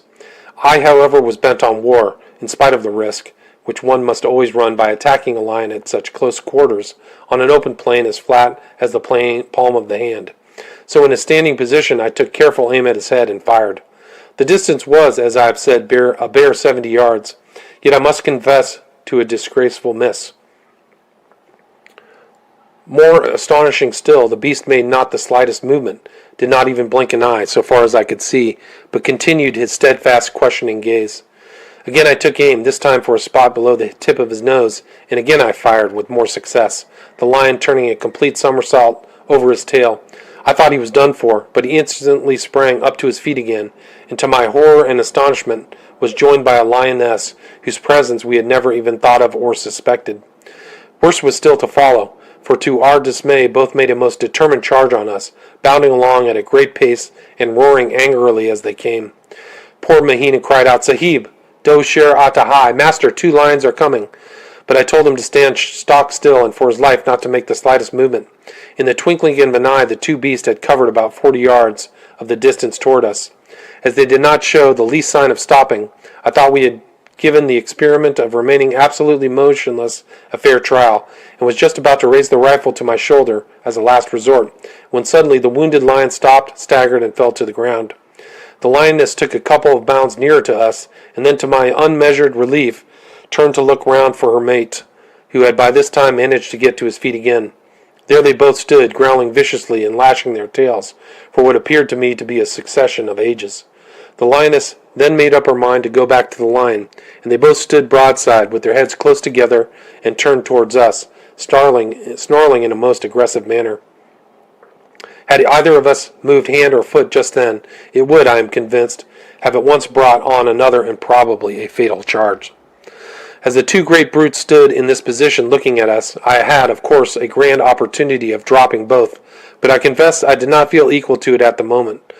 I could only devoutly hope that they would not renew their attack, and was only too thankful to let them depart in peace if they would, without any further hostility on my part. Just at this juncture the lion seemed to grow suddenly very weak. He staggered some 10 yards back toward his lair, then fell to the ground. The lioness followed and lay down beside him, both still watching us and growling savagely. After a few seconds the lion struggled to his feet again and retreated a little further, the lioness accompanying him until he fell once more. The 3rd time the same thing took place, and at last I began to breathe more freely, as they had now reached the thicket from which they had originally emerged. Accordingly I took a shot at the lioness as she lay beside her mate, partly concealed in the long grass. I do not think I hit her, but anyhow she at once made off and bounded away at a great rate on emerging into the open. I sent a few bullets after her to speed her on her way, then cautiously approached the wounded lion. He was stretched out at a full length on his side, with his back towards me, but I could see by the heaving of his flanks he was not yet dead, so I put a bullet through his spine. He never moved after this, but for safety's sake, I made no attempt to go up to him for a few minutes, and then only after Mahina had planted a few stones on his body, just to make sure he was really dead. We both felt very pleased with ourselves as we stood over him and looked at his fine head, great paws, and long, clean, sharp tusks. He was a young but full-grown lion in fine condition, and measured 9 feet, 8.5 inches from tip to nose to tip of tail. My last shot had entered the spine close to the shoulder and lodged in the body. The first shot was a miss, as I have already said, but the second had caught him on the forehead, right between the eyes. The bullet, however, instead of traversing the brain, had been turned downwards by the frontal bone, through which it had crashed, finally lodging in the root of the tongue, the lead showing on both sides. I cut out the tongue and hung it up to dry, intending to keep it as a trophy, but unfortunately a vulture swooped down when my back was turned and carried it off. From the time I locked the lion over until he first staggered and fell, not more than a minute could have elapsed. Quite long enough, however, to have enabled him to cover the distance and to have seized one or other of us. Unquestionably, we owed our lives to the fact that we both remained absolutely motionless, and I cannot speak too highly of Mahina for the splendid way in which he stood the charge. Had he acted as did other gun boy I know of, the affair might not have had so happy an ending. This gun boy went out with Captain G in this very neighborhood, and not long after our adventure, G came across a lion just as we did, and wounded it. It charged down on them, but instead of remaining absolutely still, the terrified gun boy fled, with the result that the lion came furiously on, and poor G met with a terrible death. While Mahina was scouring the neighborhood in search of some natives to carry the skin back to camp, I took a good look round the place and found the half-eaten body of a zebra, which I noticed had been killed out in the open, then dragged into the long grass. The tracks told me also that all the work had been done by the lion, and this set me thinking of the lioness. I accordingly swept the plain with my glasses in the direction of which she bounded off, and after some searching I discovered her about a mile away, apparently lying down in the midst of a herd of hartebeest, who grazed away without taking any notice of her. I felt much inclined to follow her up, but I was afraid that if I did so, the vultures that were already hovering around would settle on my line and spoil the skin, for the destruction of which these ravenous birds are capable, even in the space of only a few minutes, is almost beyond belief. I accordingly returned to the dead beast and sat down astride of him. I had read that a frontal shot at a lion was a very risky one, and on carefully examining the head, it was easy to see the reason for owing to the sharp backward slope of the forehead, it is almost impossible for a bullet fired in this manner to reach the brain. As there were lots of lions about in this district, and as I wanted to bag some more, I set myself to think out a plan whereby the risk of a frontal shot might be got rid of. About a fortnight afterwards, I had an opportunity of putting my scheme into practice, happily with most excellent results. This, however, is another story, which will be told later on. I next commenced to skin my trophy and found it a very tough job to perform by myself. He proved to be a very fat beast, so I knew that Mahina would make a few honest and well-earned rupees out of him, for Indians will give almost anything for lion fat, believing that it is an infallible cure for rheumatism and various other diseases. When at length the skinning process was completed, I waited impatiently for the return of Mahina, who by this time had gone much longer than I expected. It is rather a nerve-shattering thing, I'm speaking for myself, to remain absolutely alone for hours on a vast open plain beside the carcass of a dead lion, with vultures incessantly wheeling about above one, and with nothing to be seen or heard for miles around except wild animals. It was a great relief, therefore, when after a long wait I saw Mahina approaching with a half a dozen practically naked natives in his train. It turned out that he had lost his way back to me, so that it was lucky he found me at all. We lost no time in getting back to camp, arriving there just at sundown, when my first business was to rub wood ashes into the skin and then stretch it on a portable frame which I had made a few days previously. The campfire was a big one that night, and the graphic and highly colored description which Mahina gave to the eager circle of listeners of the way in which we slew the lion would have made even Bahram, that great hunter, anxious for his fame. Chapter 23, A Successful Lion Hunt. When the Athi River had been bridged, the section of the line to Nairobi was pushed forward as rapidly as possible, and from dawn to dark we all exerted ourselves to the very utmost. One day, May 28th, the weather was exceptionally hot, and I had been out in the broiling sun ever since daylight superintending the construction of banks and cuttings and the erection of temporary bridges. On returning to my hut, therefore, at about 3 o'clock in the afternoon, I threw myself into a long deck chair, too tired for anything beyond a long, cool drink. Here I rested for an hour or so, amused by the bustle at the small wayside station we had just built, and idly watching our tiny construction engine forging its way, with a great deal of clanking and puffing, up a steep gradient just across the river. It was touch and go whether it would manage to get its heavy load of rails and sleepers to the top of the incline or not, and I became so interested in the contest between steam and friction and gravity that I did not notice that a visitor had approached and was standing quietly beside me. On hearing the unusual salutation, however, I turned round and saw a lean and withered half-bred Maasai, clothed in a very inadequate piece of wildebeest hide, which was merely slipped under the left arm and looped up in a knot over the right shoulder. He stood for a moment with the right hand held out on a level with the shoulder, the fingers extended and the palm turned towards me, all indicating that he came on a friendly visit. I returned his salutation and asked him what he wanted.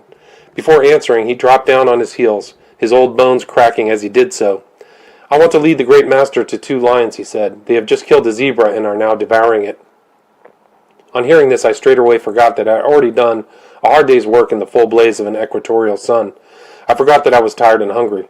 In fact, I forgot everything that was not directly connected with the excitement of lion hunting. Even the old savage at my feet grinned when he saw how keen I was about it. I plied him with questions. Were they both lions or lionesses? Had they manes? How far away were they? And so on. Naturally, to the last question he was bound to answer, "Mbali Kidogo." Of course they were not far away. Nothing is ever to a native of East Africa. However, the upshot was that they were in a very few minutes I had a mule saddled, and with the old Maasai as a guide, started off accompanied by my faithful Mahina and another coolie to help bring home the skin if I should prove successful. I also left word for my friend Spooner, the district engineer, who happened to be absent from camp just at the moment, that I had gone after 2 lions, but hoped to be back by nightfall. We traveled at a good pace, and within an hour had covered fully 6 miles. Still there was no sign of lions. On the way we were joined by some Wakamba, even more scantily attired than our guide, and soon a dispute arose between these hangers-on and the old Masai, who refused to allow them to accompany us, as he was afraid that they would seize all the zebra meat that the lions had not already eaten. However, I told him not to bother, but to hurry up and show me the lions, and that I would look after him all right. Eventually, on getting to the low crest of one of the long swells in the ground, our guide extended a long skinny finger and said proudly, "Tazama Bawana, see, master." I looked in the direction in which he pointed, and sure enough, about 600 yards off were a lion and a lioness, busily engaged in the carcass of a zebra. On using my field glasses, I was amused to observe a jackal in attendance on the pair. Every now and then he would come too close to the zebra, when the lion would make a short rush at him and scare him away. The little jackal looked almost ridiculous, scampering off before the huge beast with his tail well down, but no sooner did the lion stop and return to his meal than he crept nearer again. The natives say, by the way, that a lion will eat every kind of animal, including even other lions, except a jackal or a hyena. I was also interested to notice the way in which the lion got at the flesh of the zebra. He took a short run at the body, and putting his claws well into the skin, in this manner tore off great strips of the hide. While I was thus studying the picture, my followers became impatient at my inactivity, and coming up to the top of the rise, showed themselves on the skyline. The lion saw them at once, turning round and standing erect to stare at them. There was not an atom of cover to be seen, nor any chance of taking advantage of the rolling ground, for it did not slope in the required direction. So I started to walk in the open in a sidelong direction towards the formidable-looking pair. They allowed me to come 100 yards or so nearer to them, and then the lioness bolted, the lion following her at a more leisurely trot. As soon as they left the body of the zebra, my African following made a rush for it, and began a fierce fight over the remains, so that I had to restore order and leave a coolie to see that our guide got the large share, as he deserved.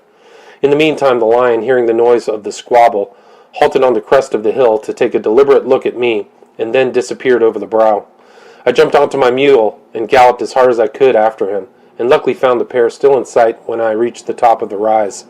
As soon as they saw me following them up, the lioness took covert in some long grass that almost concealed her when she lay down, but the lion continued to move steadily away.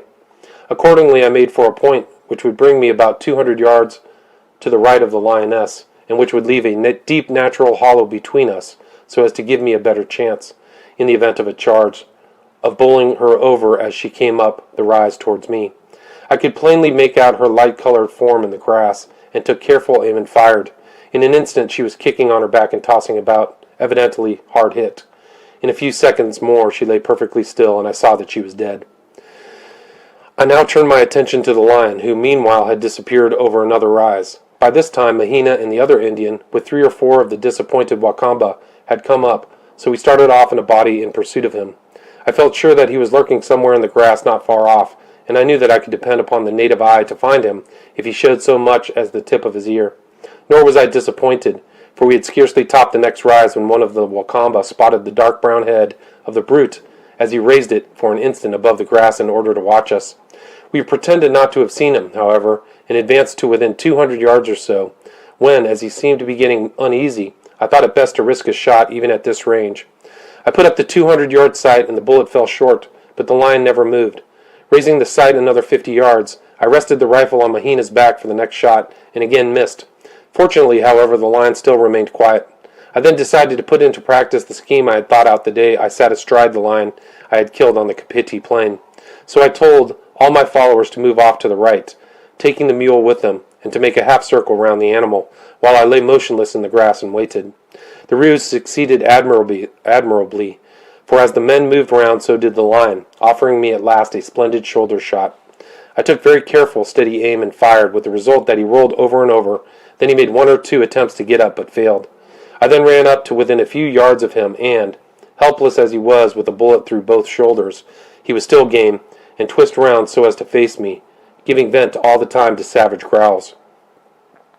A final shot laid him out, however, and we at once proceeded to skin him. While we were busy doing this, one of the Wakamba suddenly drew my attention to the fact that we were actually being stalked at that very moment by 2 other lions, who eventually approached to within 500 yards distance, then lay down to watch us skinning their dead brother, their big shaggy heads rising every now and again above the grass to give us a prolonged stare. At the time I knew little what a stirring adventure was in store for me next day while in pursuit of those same brutes. It was almost dark when the skinning process was finished, so without delay we started on our way back to camp, which was about 7 miles off. The lioness I thought I should leave to be skinned the next day, but the men I sent out to do the job on the morrow were unable to find any trace of her. They probably missed the place where she lay, for I'm sure that I killed her. It was a good 2 hours after night had fallen before we got anywhere near the railway, and the last few miles I was obliged to do by the guidance of the stars.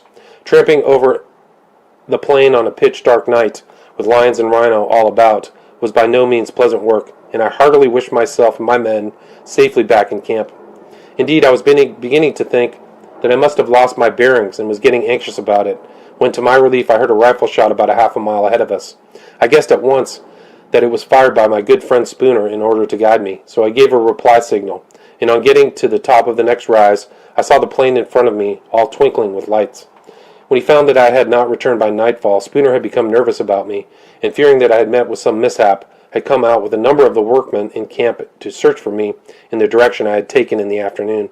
He was delighted to find me safe and sound, and with a lion skin as a trophy, while I was equally glad to have his escort and company back to camp, which was still over a mile away.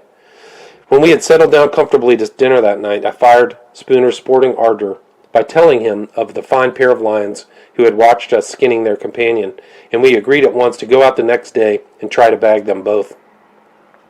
Spooner and I had often had many friendly arguments in regard to the comparative courage of the lion and the tiger, he holding the view that Stripes was the more formidable foe, while I, though admitting to the full the courage of the tiger, maintained from lively personal experience that the lion, when once roused, was unequaled for pluck and daring, and was in fact the most dangerous enemy one could meet with.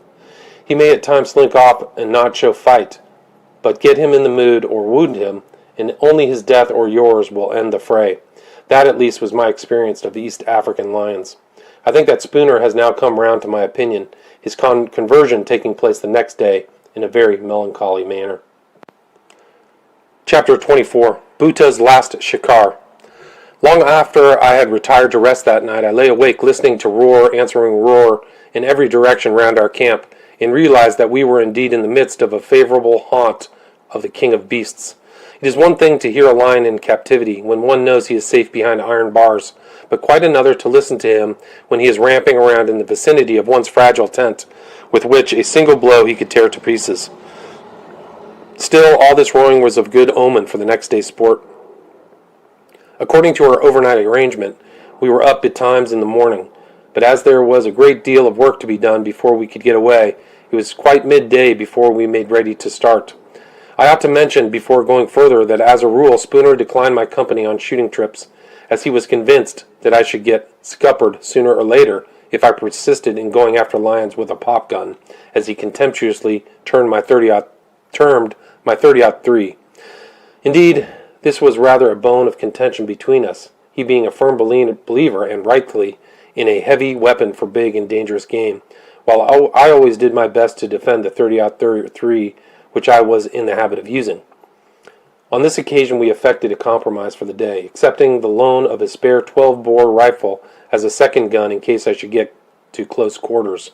But my experience has been that it is always a very dangerous thing to rely on a borrowed gun or rifle, unless it has precisely the same action as one's own, and certainly in this instance it almost proved disastrous. Having thus seen to our rifles and ammunition, and taking care also that some brandy was put in the luncheon basket in case of an accident, we set off early in the afternoon in Spooner's Tonga, which is a two-wheeled cart with a hood over it. The party consisted of Spooner and myself, Spooner's Indian shikari Bhuta, my own gunboy Mahina, and two other Indians, one of whom, Imam Din, rode in the Tonga, while the other led a spare horse called Blaze Away. Now it may seem a strange plan to go lion hunting in the Tonga, but there is no better way of getting about country like the Ati Plains where, so long as it is dry, there is little or nothing to obstruct wheeled traffic. Once started, we rattled over the smooth expanse at a good rate, and on the way bagged a hartebeest and a couple of gazelle, as fresh meat was badly needed in camp. Besides, they offered most tempting shots, for they stood stock still gazing at us, struck no doubt by the novel appearance of our conveyance. Next we came upon a herd of wildebeest, and here we allowed Bhuta, who was a wary shikari and old servant of Spooner's, to stalk a solitary bull. He was highly pleased at this favor and did the job admirably. At last we reached the spot where I had seen the two lions on the previous day, a slight hollow covered with long grass, but there was now no trace of them to be discovered, so we moved further on and had another good beat round. After some little time, the excitement began by our spying the black-tipped ears of a lioness projecting above the grass, and the next moment a very fine lion arose from beside her and gave us a full view of his grand head and mane. After staring fixedly at us in an inquiring sort of way as we slowly advanced upon them, they both turned and slowly trotted off, the lion stopping every now and again to gaze round in our direction. Very imposing and majestic he looked, too, as he thus turned his great shaggy head defiantly towards us, and Spooner had to admit that it was the finest sight he had ever seen. For a while we followed them on foot, but finding at length that they were getting away from us and would soon be lost to sight over a bit of rising ground, we jumped quickly into the tonga and galloped around the base of the knoll so as to cut off their retreat, the excitement of the rough and bumpy ride being intensified 100-fold by the probability of our driving slap into the pair on rounding the rise. On getting to the other side, however, they were nowhere to be seen, so we drove on as hard as we could to the top, whence we caught sight of them about 400 yards away. As there seemed to be no prospect of getting nearer, we decided to open fire at this range, and at the third shot the lioness tumbled over my .30-03. At first I thought I had done for her, as for a few minutes she lay on the ground kicking and struggling, but in the end, although evidently badly hit, she rose to her feet and followed the lion, who had escaped uninjured, into some long grass from which we could not hope to dislodge them. As it was now late in the afternoon, and as there seemed no possibility of inducing the lions to leave the thicket in which they had concealed themselves, we turned back towards camp, intending to come out again the next day to track the wounded lioness. I was now riding Blaze away, and was trotting along in advance of Latonga, when suddenly he shied badly at a hyena, which sprang up out of the grass almost from beneath his feet, and quickly scampered off. I pulled up for a moment and sat watching the hyena's ungainly bounds, wondering whether he were worth a shot. Suddenly I felt Blazeaway trembling violently beneath me, and on looking over my left shoulder to discover the reason, I was startled to see two fine lions not more than 100 yards away, evidently the pair which I had seen the day before and which we had really come in search of. They looked as if they meant to dispute our passage, for they came slowly towards me for about 10 yards or so, and then lay down, watching me steadily all the time. I called out to Spooner, "Here are the lions I told you about," and he whipped up the ponies, and in a moment or two he was beside me with the tonga. By this time I had seized my .30-03 and dismounted, so we at once commenced a cautious advance on the crouching lions, the arrangement being that Spooner was to take the right hand one and I the other. We had got to within 60 yards range without incident, and were just about to sit down comfortably to pot them, when they suddenly surprised us by turning and bolting off. I managed, however, to put a bullet into the one that I had marked, just as he crested a bank, and he looked very grand as he reared up against the sky and clawed the air on feeling the lead. For a second or two he gave me the impression that he was about to charge, but luckily he changed his mind and followed his companion, who had so far escaped scot-free.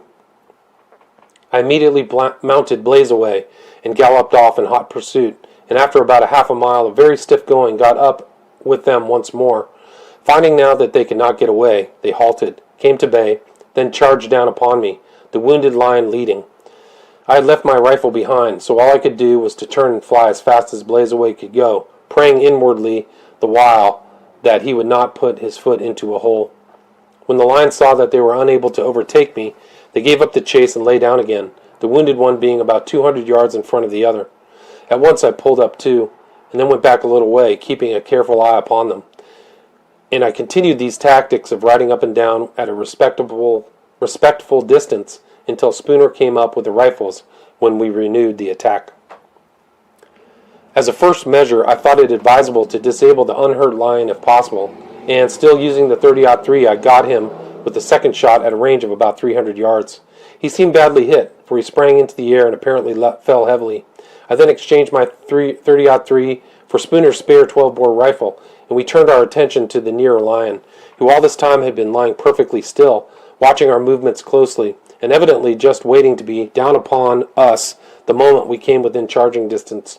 He was never given his opportunity, however, for we did not approach nearer than 90 yards, when Spooner sat down comfortably and knocked him over quite dead with one shot from his .577, the bullet entering the left shoulder obliquely and passing through the heart. It was now dusk, and there was no time to be lost if we meant to bag the second lion as well. We therefore resumed our cautious advance, moving to the right as we went, so as to get behind us what light there was remaining.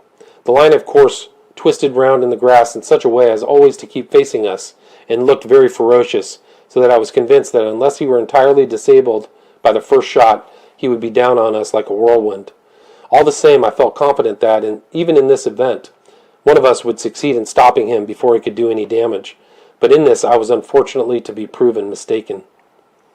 Eventually we managed to get within 80 yards of the enraged animal, I being about 5 yards to the left front of Spooner, who was followed by Buta at about the same distance to his right rear. By this time the lion was beside himself with fury, growling savagely and raising quite a cloud of dust by lashing his tail against the ground. It was clearly high time that we did something, so asking Spooner to fire, dropped one knee and waited. Nor was I kept long in suspense, for the moment Spooner's shot rang out, up jumped the lion and charged down in a beeline for me, coming in long, low bounds at great speed. I fired the right barrel at about 50 yards, but apparently missed, the left at about half that range, still without stopping effect. I knew just then that there was no time to reload, so remained kneeling, expecting him to be on me in the next moment. Suddenly, just as he was within a bound of me, he made a quick turn to my right. Good heavens, I thought, he's going for Spooner. I was wrong in this, however, for like a flash he passed Spooner also, and with a last tremendous bound seized Buta by the leg, and rolled over and over with him for some yards in the impetus of the rush. Finally he stood over him and tried to seize him by the throat, which the brave fellow prevented by courageously stuffing his left arm right into the great jaws. Poor Buta. By moving at the critical moment, he had diverted the lion's attention from me and had drawn the whole fury of the charge onto himself. All this, of course, happened in only a second or two. In the short instant that intervened, I felt a cartridge thrust into my hand by Spooner's plucky servant, Imam Din, who had carried the 12-bore all day, and who had stuck to me gallantly throughout the charge. And shoving it in, I rushed as quickly as I could to Buddha's rescue. Meanwhile, Spooner had got there before me, and when I came up actually had his left hand on the lion's flank, in a vain attempt to push him off Buddha's prostrate body, and so get at the heavy rifle which the poor fellow still stoutly clutched. The lion, however, was so busy engaged mauling Buddha's arm that he paid not the slightest attention to Spooner's efforts. Unfortunately, as he was facing straight in my direction, I had to move up in full view of him, and the moment I reached his head, he stopped chewing the arm, though still holding it in his mouth, and threw himself back on his haunches, preparing for a spring, at the same time curling back his lips and exposing long tusks in a savage snarl. I knew then that I had not a moment to spare, so I threw the rifle up to my shoulder and pulled the trigger. Imagine my utter despair and horror when it did not go off. Misfire again, I thought, and my heart almost stopped beating. As I took a step backwards, I felt it was all over.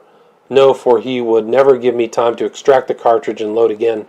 Still, I took another step backwards, keeping my eyes fixed on the lions, which were blazing with rage. And in the middle of my third step, just as the brute was gathering himself for a spring, it suddenly struck me that in my haste and excitement, I had forgotten that I was using a borrowed rifle and had not pulled back the hammer. My own was hammerless. To do this and put a bullet through the lion's brain was then the work of a moment, and he fell dead instantly right on top of Buddha. We did not lose a moment in rolling his great carcass off of Buddha's body and quickly forced opening the jaws so as to disengage the mangled arm which still remained in his mouth. By this time the poor shikari was in a fainting condition, and we flew to the tonga for the brandy flask which we had so providentially brought with us. On making a rough examination of the wounded man, we found that his left arm and right leg were both frightfully mauled, the latter being broken as well. He was lifted tenderly into the tonga. How thankful we now were to have it with us, and Spooner at once set off with him to camp and the doctor. Before following them home, I made a hasty examination of the dead lion and found him to be a very good specimen in every way. I was particularly satisfied to see that one of the 2 shots I had fired as he charged down upon me had taken effect. The bullet had entered below the right eye, and only just missed the brain. Unfortunately, it was a steel one which Spooner had unluckily brought in his ammunition bag by mistake. Still, one would have thought that a shot of this kind, even with a hard bullet, would at least have checked the lion for the moment. As a matter of fact, however, it went clean through him without having the slightest stopping effect.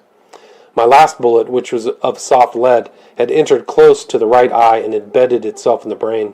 By this time it had grown almost dark, so I left the two dead lions where they lay and rode for camp, which I was lucky enough to reach without further adventure or mishap. I may mention here that early next morning, two other lions were found devouring the one we had first shot, but they had not had the time to do much damage, and the head, which I have had mounted, makes a very fine trophy indeed. The lion that mauled Buta was untouched. On my arrival in camp, I found that everything that was possible was being done for poor Buta by Dr. McCulloch, who the same who had traveled up with me to Tsavo and shot the ostrich from the train on my first arrival in the country, and who was luckily in the spot.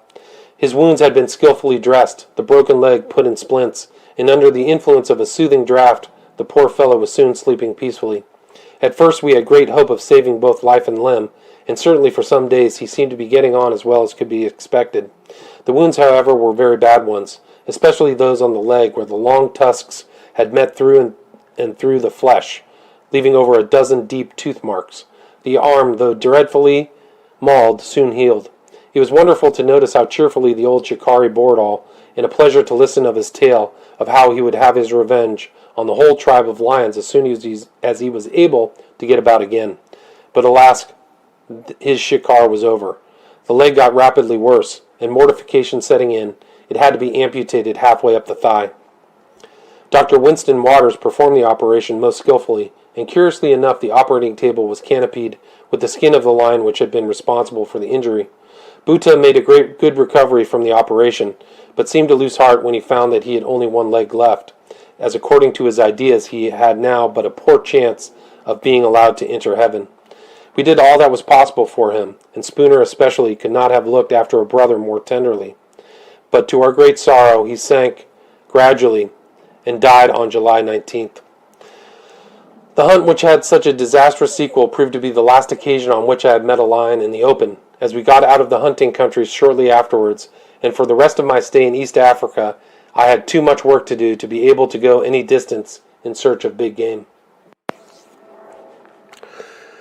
Chapter 25. A Man-Eater in a Railway Carriage. Towards the end of my stay in British East Africa, I dined one evening with Mr. Ryall, the superintendent of the police, in his inspection carriage on the railway. Poor Ryall! I little thought then what a terrible fate was to overtake him only a few months later in that very carriage in which we dined. A man-eating lion had taken up his quarters at a little roadside station called Kema, and had developed an extraordinary taste for the members of the railway staff. He was a most daring brute, quite indifferent as to whether he carried off the station master, the signalman, or the pointsman, and one night, in his efforts to obtain a meal, he actually climbed on top of the roof of the station buildings and tried to tear off the corrugated iron sheets. At this, the terrified Babu in charge of the telegraph instrument below sent the following laconic message to the traffic manager: "Lion fighting with station. Send urgent succour." Fortunately, he was not victorious in his fight with the station, but he tried so hard to get in that he cut his feet badly on the iron sheeting, leaving large bloodstains on the roof. Another night, however, he succeeded in carrying off the native driver of the pumping engine, and soon afterwards added several other victims to his list. On one occasion, an engine driver arranged to sit up all night in a large iron-water tank in the hope of getting a shot at him, and had a loophole cut in the side of the tank from which to fire. But as so often happens, the hunter became the hunted. The lion turned up in the middle of the night, overthrew the tank, and actually tried to drag the driver out through the narrow circular hole in the top through which he had squeezed in. Fortunately, the tank was just too deep for the brute to be able to reach the man at the bottom, but the latter was naturally half paralyzed with fear and had to crouch so low down as to be unable to take anything like proper aim. He fired, however, and succeeded in frightening the lion away for the time being. It was in a vain attempt to destroy this pest that poor Ryle met his tragic and untimely end. On June 6, 1900, he was traveling up in his inspection carriage from Makindu to Nairobi, accompanied by two friends, Mr. Hubner and Mr. Parenti. When they reached Kima, which is about 250 miles from Mombasa, they were told that the man-eater had been seen close to to the station only a short time before their train arrived, so they at once made up their minds to remain there for the night and endeavored to shoot him. Ryall's carriage was accordingly detached from the train and shunted into a siding close to the station, where, owing to the unfinished state of the line, it did not stand perfectly level, but had a pronounced list to one side. In the afternoon, the three friends went out to look for the lion, but finding no traces of him whatever, they returned to the carriage for dinner. Afterwards, they all sat up on guard for some time, but the only noticeable thing they saw was what they took to be two very bright and steady glowworms. After events proved that these could have been nothing else than the eyes of the man-eater steadily watching them all the time and studying their every movement. The hour now growing late, and there being apparently no sign of the lion, Ryall persuaded his two friends to lie down, while he kept the first watch. Hubner occupied the high berth over the table on the one side of the carriage, the only other berth being on the opposite side of the compartment and lower down. This Ryall offered to Parenti, who declined it, saying he would be quite comfortable on the floor, and he accordingly lay down to sleep, with his feet towards the sliding door which gave admission to the carriage. It is supposed that Ryall, after watching for some considerable time, must have come to the conclusion that the lion was not going to make its appearance that night, for he lay down on the lower berth and dozed off. No sooner had he done so, doubtless, than the cunning man-eater began cautiously to stalk the three sleepers. In order to reach the little platform at the end of the carriage, he had to mount two very high steps from the railway line, but these he managed to negotiate successfully and in silence. The door from this platform into the carriage was a sliding one on two wheels, which ran very easily on a brass runner, and as it was probably not quite shut, or at any rate not secured in any way, it was an easy matter for the lion to thrust in a paw and shove it open. But owing to the tilt of the carriage and to his great extra weight on one side, the door slid to and snapped into the lock the moment he got his body right in, thus leaving him shut up with the three sleeping men in their compartment. He sprang at once at Ryall, but in order to reach him had actually to plant his feet on Parenti, who, it will be remembered, was sleeping on the floor. At this moment Hubner was suddenly awakened by a loud cry, and on looking down from his berth was horrified to see an enormous lion standing with his hind feet on Parenti's body, while his forepaws rested on poor Ryall. Small wonder that he was panic-stricken at the sight. There was only one possible way of escape, and that was through the second sliding door communicating with the servants' quarters, which was opposite to that by which the lion had entered. But in order to reach this door, Hubner had literally to jump on the man-eater's back, for its great bulk filled up all the space beneath his berth. It sounds scarcely credible, but it appears that in the excitement and horror of the moment he actually did this, and fortunately the lion was too busily engaged with his victim to pay any attention to him. So he managed to reach the door in safety, but there, to his dismay, he found that it was held fast on the other side by the terrified coolies, who had been aroused by the disturbance caused by the lion's entrance. In utter desperation he made frantic efforts to open it, and exerting all his strength he at last managed to pull it back sufficiently far to allow him to squeeze through, when the trembling coolies instantly tied it up again with their turbans. A moment afterwards a great crash was heard, and the whole carriage lurched violently to one side. The lion had broken through one of the windows, carrying off poor Ryall with him. Being now released, Parenti lost no time in jumping through the window on the opposite side of the carriage, and fled for refuge in one of the station buildings. His escape was little short of miraculous, as the lion had been actually standing on him as he lay on the floor. The carriage itself was badly shattered, and the woodwork of the window had been broken to pieces by the passage of the lion as he sprang through with his victim in his mouth. All that can be hoped is that poor Ryall's death was instantaneous. His remains were found the next morning about a quarter of a mile away in the bush, and were taken to Nairobi for burial. I'm glad to be able to add that very shortly afterwards the terrible brute who was responsible for this awful tragedy was caught in an ingenious trap constructed by one of the railway staff. He was kept on view for several days and then shot. Chapter 26, Work at Nairobi.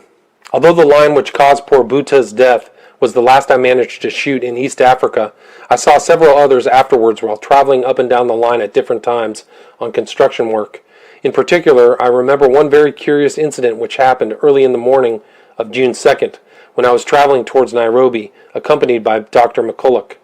The doctor was going home on leave in the course of a few days, and was bemoaning to me his bad luck in never having shot or even seen a lion all the time he had been in country. We were standing on the engine at the time, facing each other, with his back to the north. "My dear Mac," I said, "it is because you don't look out for them." "Rubbish," he retorted. "I do nothing else when I am out hunting." "Well," I replied, "are you really very anxious to shoot one before you go home?" "I would rather get a lion than anything else in the world," was the emphatic reply. "Very good then, Sultan," I called the driver. "Stop the engine." "Now, Mac," I continued, as the train was quickly brought to a standstill, "here's a chance for you. Just jump off and bag those two over there." He turned around in blank astonishment and could hardly believe his eyes when he saw two fine lions, only about 200 yards off, busily engaged in devouring a wildebeest, which they had evidently just killed. I had spotted them almost as soon as Mac had begun to talk of his bad luck, and had only waited to tell him until we got near, so as to give him a greater surprise. He was off the engine in a second and made directly for the two beasts. Just as he was about to fire, one of them bolted, so I called out to him to shoot the other quickly before he too made good his escape. This one was looking at us over his shoulder with one paw on the dead wildebeest. While he stood at this attitude, Mac dropped him with a bullet through the heart. Needless to say, he was tremendously delighted with his success, and after the dead lion had been carried to the train and propped up against the carriage, I took a photograph of him standing beside his fine trophy.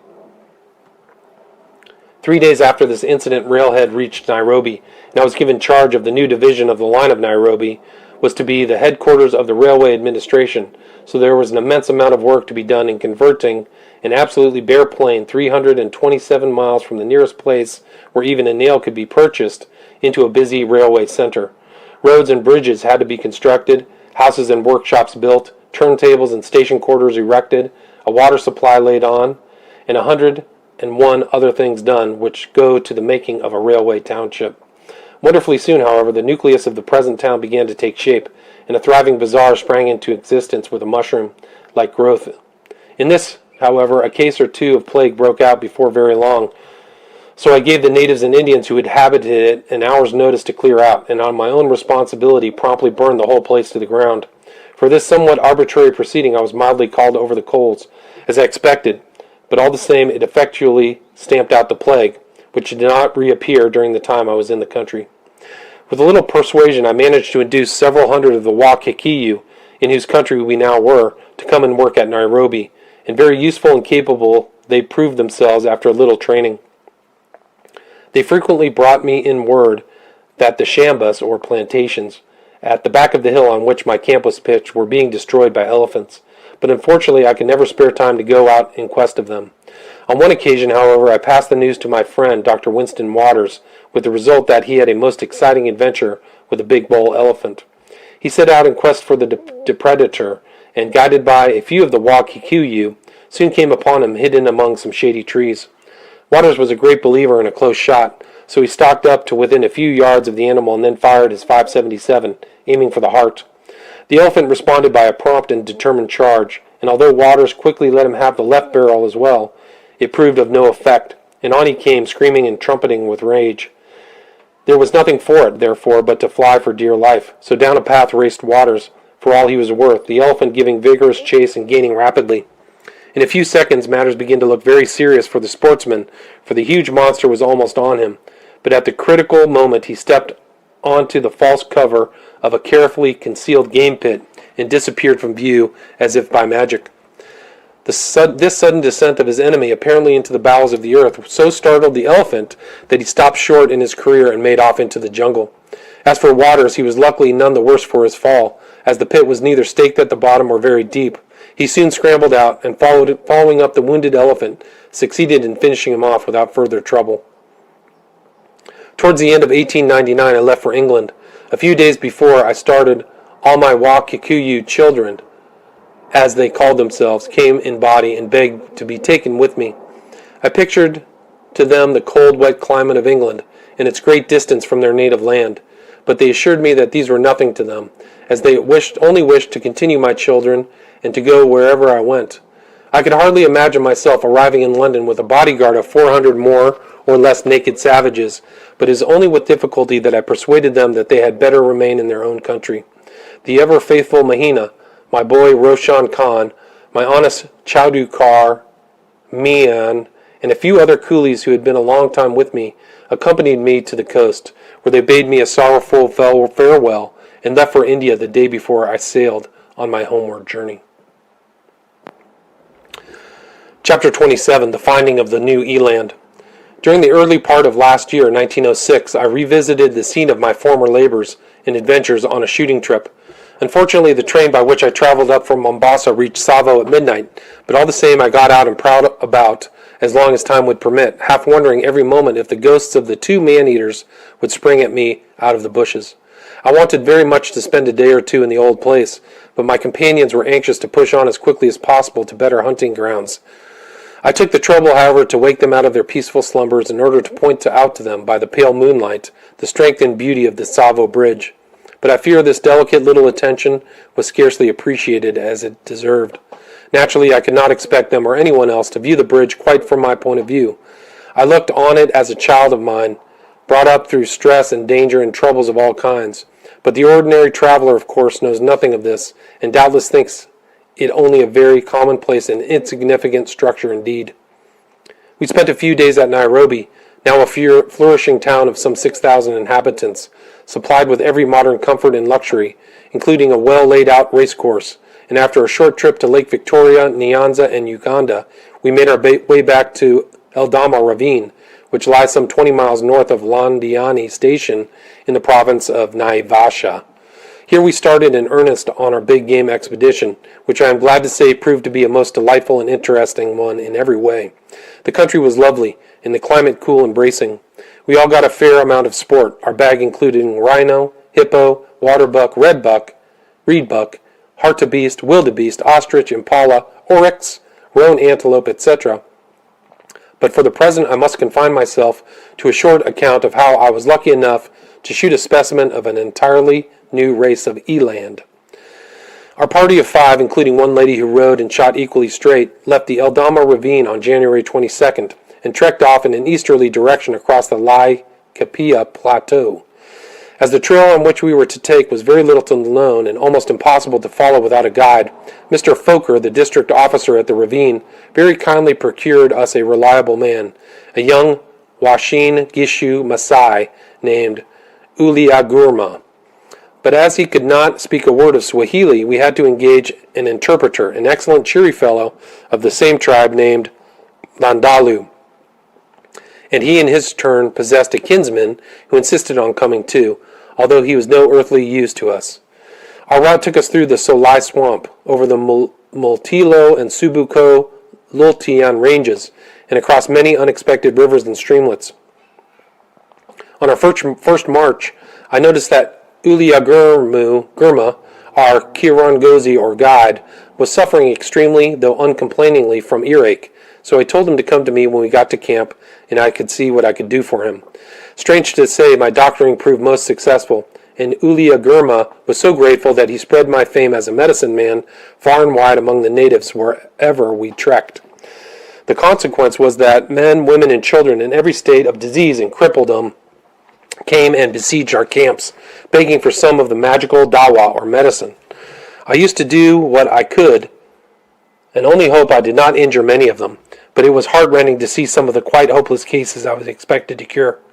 After we had climbed the Subu-Ko Lultian and got a footing on the plateau, we pitched our camp on the banks of the Angarua River, where we found a big Maasai kraal, the inhabitants of which seemed much astonished at our sudden appearance in their neighborhood. They were very friendly, however, and visited our camp in swarms an hour or so after our arrival. Riding my pony and accompanied by a Landalu as interpreter, and my gun-bearer Juma, I returned their call in the afternoon, when the El Morani, or warriors, gave, for my entertainment, an exhibition of the gymnastic exercises which they practice regularly in order to more particularly to strengthen their legs and render them supple. After the performance, I asked if there was any game about, and was told that some might be found a few miles to the north of the kraal. So I set out at once with Landalu and Juma to try my luck. It was a perfect afternoon, and no sooner had I cleared the belt of scrub which grew round the kraal, when by the aid of my glasses I saw a herd of zebra and other game away in the distance, feeding peacefully on the rolling prairie. I made my way steadily towards them, and noticed as I went that a couple of eland were gradually drawing away from the rest of the herd. I marked these for my own, carefully noting the direction in which they were taking. I dismounted and made a detour round a rise so as to lie in wait for them and cut them off. My plan succeeded admirably, for the two fine animals continued to come straight towards me without suspicion, feeding quietly by the way.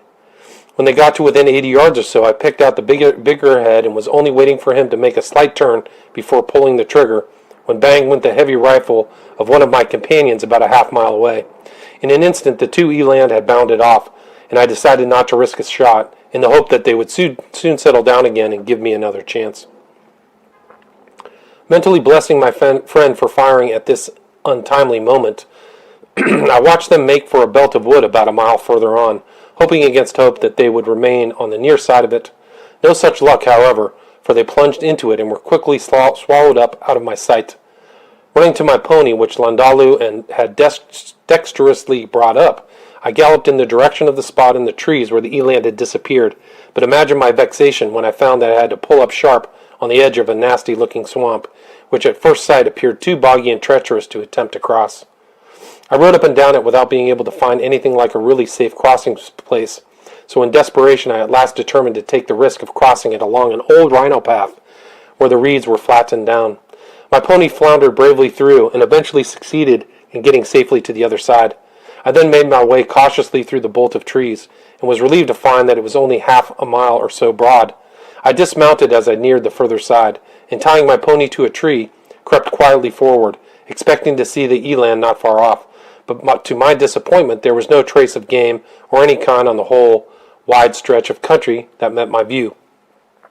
I therefore tried another direction, and taking a half turn to my left, made my way carefully through some open glades to the top of a little rise not far off. The sight that now met my eyes fairly took my breath away, for there, not 300 yards off and stalking placidly along at a slow walk, was a herd of fully 100 eland of all ages and sizes. The rear of the column was brought up by a magnificent old bull, and my heart jumped for joy as I watched him from the shelter of the bushes which I lay concealed. The next thing to be done was to decide on a plan of attack, and this had to be thought of without loss of time, for the wind was blowing from me almost in the direction of the eland, who would certainly scent me very soon if I did not get away. Quickly noting the direction in which they were moving, I saw that if all went well, they ought to pass close to a little hillock about a mile or so off, and if I were very sharp about it, I thought I could make a circuit through the wood and be on this rise in a good position for both wind and cover before the herd could reach it. Accordingly, I crept away with the object of finding my mount, but to my delight, and just behind me and well hidden, stood the undefeated Landalu, who in some mysterious way had followed me up, found the pony where I left it tied to a tree, and brought it to me. With a bright grin on his face, he thrust the reins into my hand, and I was up and galloping off in an instant. I soon discovered that I had further to go than I expected, for I was forced to make a big detour in order to keep out of sight of the herd. But on halting once or twice and peeping through the trees, I saw that all was going well, and that they were still calmly moving on in the right direction. The last quarter of a mile had to be negotiated in the open, but I found that by lying flat down on my pony's back, I was completely hidden from the advancing herd by an intervening swell in the ground. In this manner I managed to get unobserved to the lee of my hillock, where I dismounted, threw the reins over a stump, and crawled stealthily but as quickly as I could to the top. I was in great doubt as to whether I should be in time or not, but on peering hatless over the crest, I was overjoyed to find the whole herd just below me. One of the eland, not 20 yards off, saw me at once and stood still to gaze at me in astonishment. It was a female, however, so I took no notice of her, but looked round to see if my great bull were anywhere near. Yes, there he was. He had passed the spot where I lay, but was not more than 40 yards off, moving in the same leisurely fashion as when I first saw him. An instant later he noticed the general alarm caused by my appearance, and stopped and turned half round to see what was the matter. This gave me my opportunity, so I fired, aiming behind the shoulder.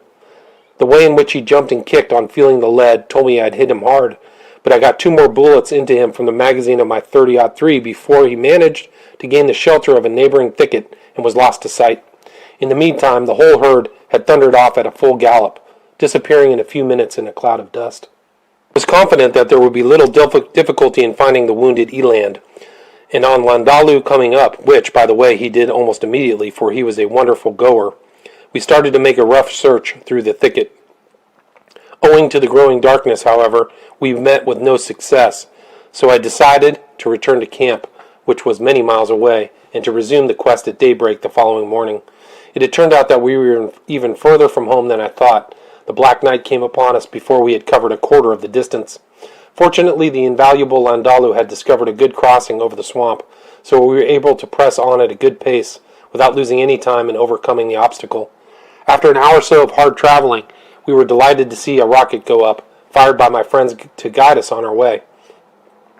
Such a sight is wonderfully cheering when one is far away from camp, trudging along in the inky darkness and none too certain of one's direction, and a rocket equipment should invariably be carried by the traveler in the wilds. Several more were sent up before we got anywhere near camp, and I remarked to Landalo that we must have gone a very long way after the eland. "Long way," he replied. "Why, master? We have been to Baringo." This lake, as a matter of fact, was fully 50 miles away. When finally we arrived, I fired the ardor of my companions by relating the adventures of the afternoon and telling them of the wonderful herd I had seen, and it was at once agreed that we should stay where we were for a day or two in the hope of good sport being obtained.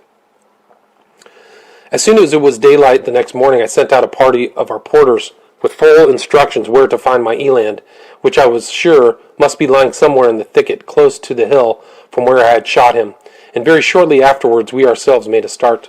After a couple of hours traveling, we were lucky enough to catch sight of a portion of the herd of eland when we dismounted and stalked them carefully through the long grass. All of a sudden one popped up its head unexpectedly about 50 yards away.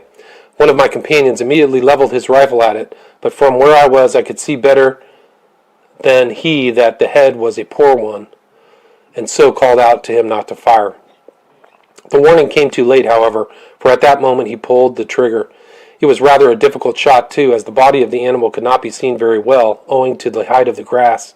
Still, as the head instantly disappeared, we hoped for the best and ran up to the place, but no trace of the eland could be found.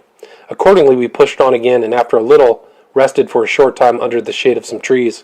We had gone about 3 miles after resuming our search for game, when one of the porters remembered that he had left the water bottle he was carrying at the trees where we had halted, so he was sent back for it with strict injunctions to make haste and rejoin us as quickly as possible. Curiously enough, this trifling incident proved quite providential, for the porter, whose name was Sabaki, after recovering the water bottle, found himself unable to trace us through the jungle and accordingly struck home for camp. On his way back, he actually stumbled over the dead body of the eland which I had shot the previous day, and which the search party had sent out in the morning had failed to find. They were still looking for it close at hand, however, so Sabaki held them, and they at once set to work to skin and cut up the animal, and then carried it to the camp. Meanwhile, of course, we knew nothing of all this, and continued our hunt for game. Shortly after noon, we had a light lunch, and while we were eating it, our guides, Uliagurna and Landalu, discovered a bee's nest in a fallen tree and proceeded to try to extract the honey, of which the Maasai are very fond. This interference was naturally strongly resented by the bees, and soon the semi-naked youths ran flying past us with the angry swarm in full pursuit. I laughed heartily at Landalu, and chaffed him unmercifully for allowing himself, a Maasai, to be put to flight by a few bees. The jolly fellow took very good-humoredly, saying that if he had only had a jacket like mine, he would soon go and get the honey. So after taking some photographs of our guides at work among the bees, we all proceeded homewards, reaching camp about dusk with nothing to show for our long day's hunt. We were met by Sabaki, who was in a great state of excitement, and who started to explain in very bad Swahili how he had come across the dead eland. Misunderstanding what he said, I told my friend that Sabaki had found the eland which he had shot in the morning, and rejoiced heartily with him at this piece of good luck. On viewing the head, however, we could not understand it, as it was very much bigger than the one he had fired at. And it was not till later in the evening, when I visited Landalu curled up in the campfire, that the mystery was explained. He greeted me by saying that after we had all gone to Baringo for nothing the previous day, and on my asking him what he meant, he told me about the finding of the eland, taking it for granted I knew it was mine. I quickly called up Sabaki, and after some trouble, got from him the whole story of how he had found the body close to my little hillock and near where my men were searching for it. So I broke the truth gently to my friend, who at once acknowledged my claim and congratulated me on my good fortune. How great this good fortune was I did not know till long after, but even then, when I came to examine the head and skin carefully, I found that they both differed materially from those of any other eland that I had ever seen. For one thing, there was no long tuft of hair on the forehead, from while the lower corner of each eye ran an incomplete white stripe similar to and smaller than those found in the giant eland. The sides of the forehead were of a reddish color, and on the lower part of the face there was a much larger brown patch than is to be seen on the ordinary eland. The striping of the body was very slight, and the chief markings being 3 lines across the withers. On my return to England in April, I sent the head to Roland Ward's to be set up, and while there it was seen by Mr. R. Lydecker, FRS, of the British Museum, the well-known naturalist and specialist in big game, who wrote to tell me that it possessed great zoological interest, as showing the existence of a hitherto unknown race of eland. Mr. Lydecker also contributed the following notice describing the animal to the Field of September 29th, 1906. Quote,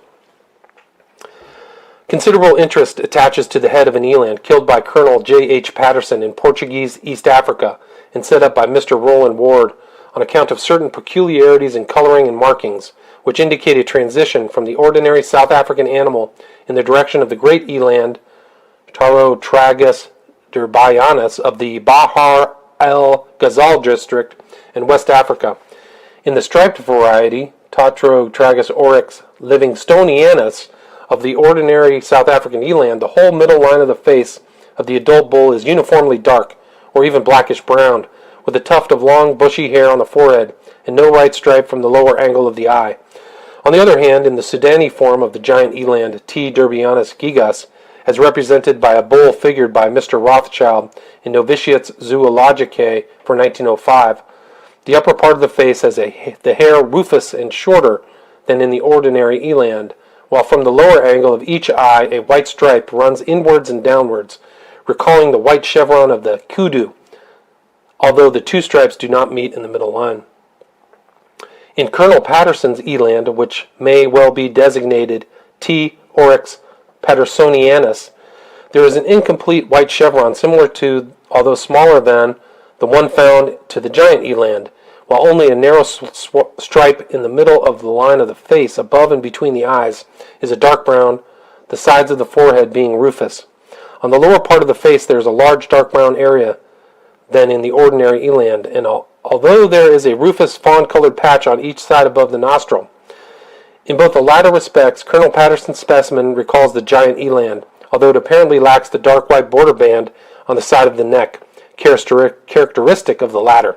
If all the elands from that part of Portuguese East Africa where Colonel Patterson's specimen was obtained turn out to be of the same type, there will be a strong presumption that the true and giant eland, like the various local forms of giraffe and Bonte quagga, are only races of one and the same species. While, even if the present specimen be only a sport, which I consider unlikely, it will serve to show that the southern and northern elands are more nearly related than has hitherto been supposed. As my eland thus proved to be of some considerable scientific value, and as the authorities of the British Museum expressed a desire to possess its head, I gladly presented it to the trustees, so that all sportsmen and naturalists might have an opportunity of seeing it at the Natural History Museum at South Kensington, where it now is. The end.